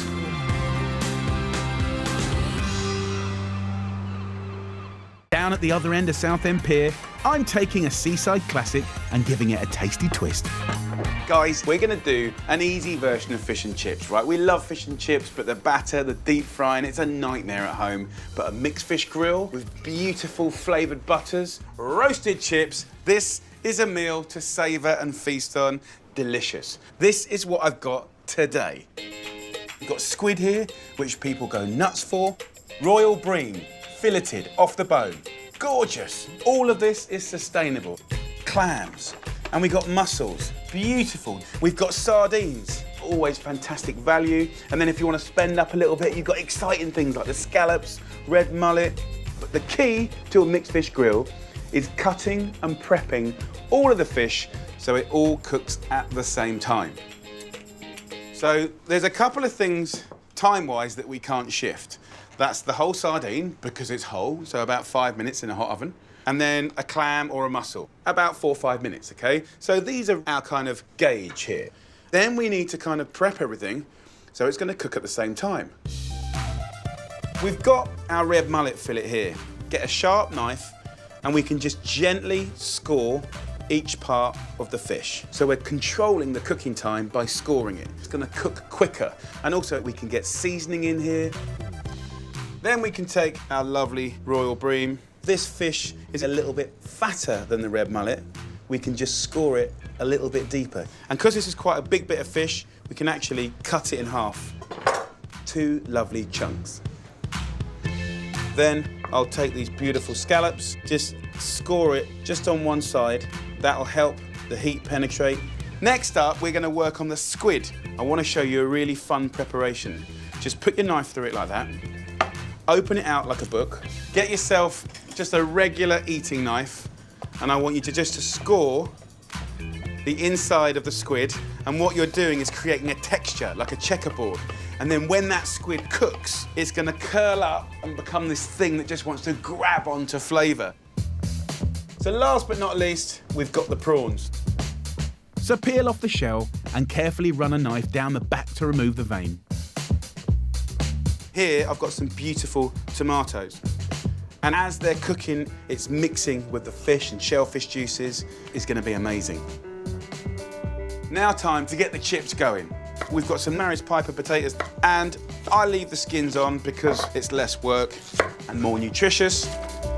Parboil the potatoes for 5 minutes, drain and pop them in a roasting tray with a glug of olive oil and a few sprigs of rosemary, and gently toss together. I'm gonna pop these in the oven for about 40 minutes until golden and crisp at 200 degrees Celsius, which is 450 Fahrenheit, and they're just gonna be beautiful. So look, the fish is now just waiting to be cooked, and we need to grace it with a beautiful flavoured butter. And the way I think about flavoured butters is there's a whole world of flavours you can have. And more so than that, we'll whack it in the freezer for a rainy day. So let's talk about combos, and let's talk about how to do it. So here, I have some butter. It's got to room temperature. That means that if I put pressure on it, it's malleable. We can kind of infiltrate this beautifulness with flavour. I'm gonna do the classic first. We're gonna start off with garlic, chives, parsley. We can get a lemon, and we can get that lovely fresh zest. Do you know what? I'm gonna go a bit of chilli. So once you've got it to a texture that you like, you just sprinkle it over your butter. Just mush it up. Use your hands, right? We're left with this. And very simply just kind of wind it up like a sausage. I'm gonna take one end and one end like that. I'm gonna squeeze it so it just fattens out, and then I'm gonna twist it opposites. And there you have your flavoured butter. And the combinations are endless. And as it's the weekend, I'm rustling up another with curry powder, fennel seeds, chopped onion, mint and chilli. It's fun, it's easy to do. So come on, let's choose one. Let's take a nice little wodge of our parsley one. I'll put this on the bream and the red mullet. So I might go for that lovely curried one and just pop that in like this. Absolutely beautiful. Turn the oven onto hardcore grill. The chips will stay crispy, and after about 5 minutes, when everything's looking beautiful and the mussels and the clams have opened up, that's when you know it's cooked and gorgeous, and then we'll serve up.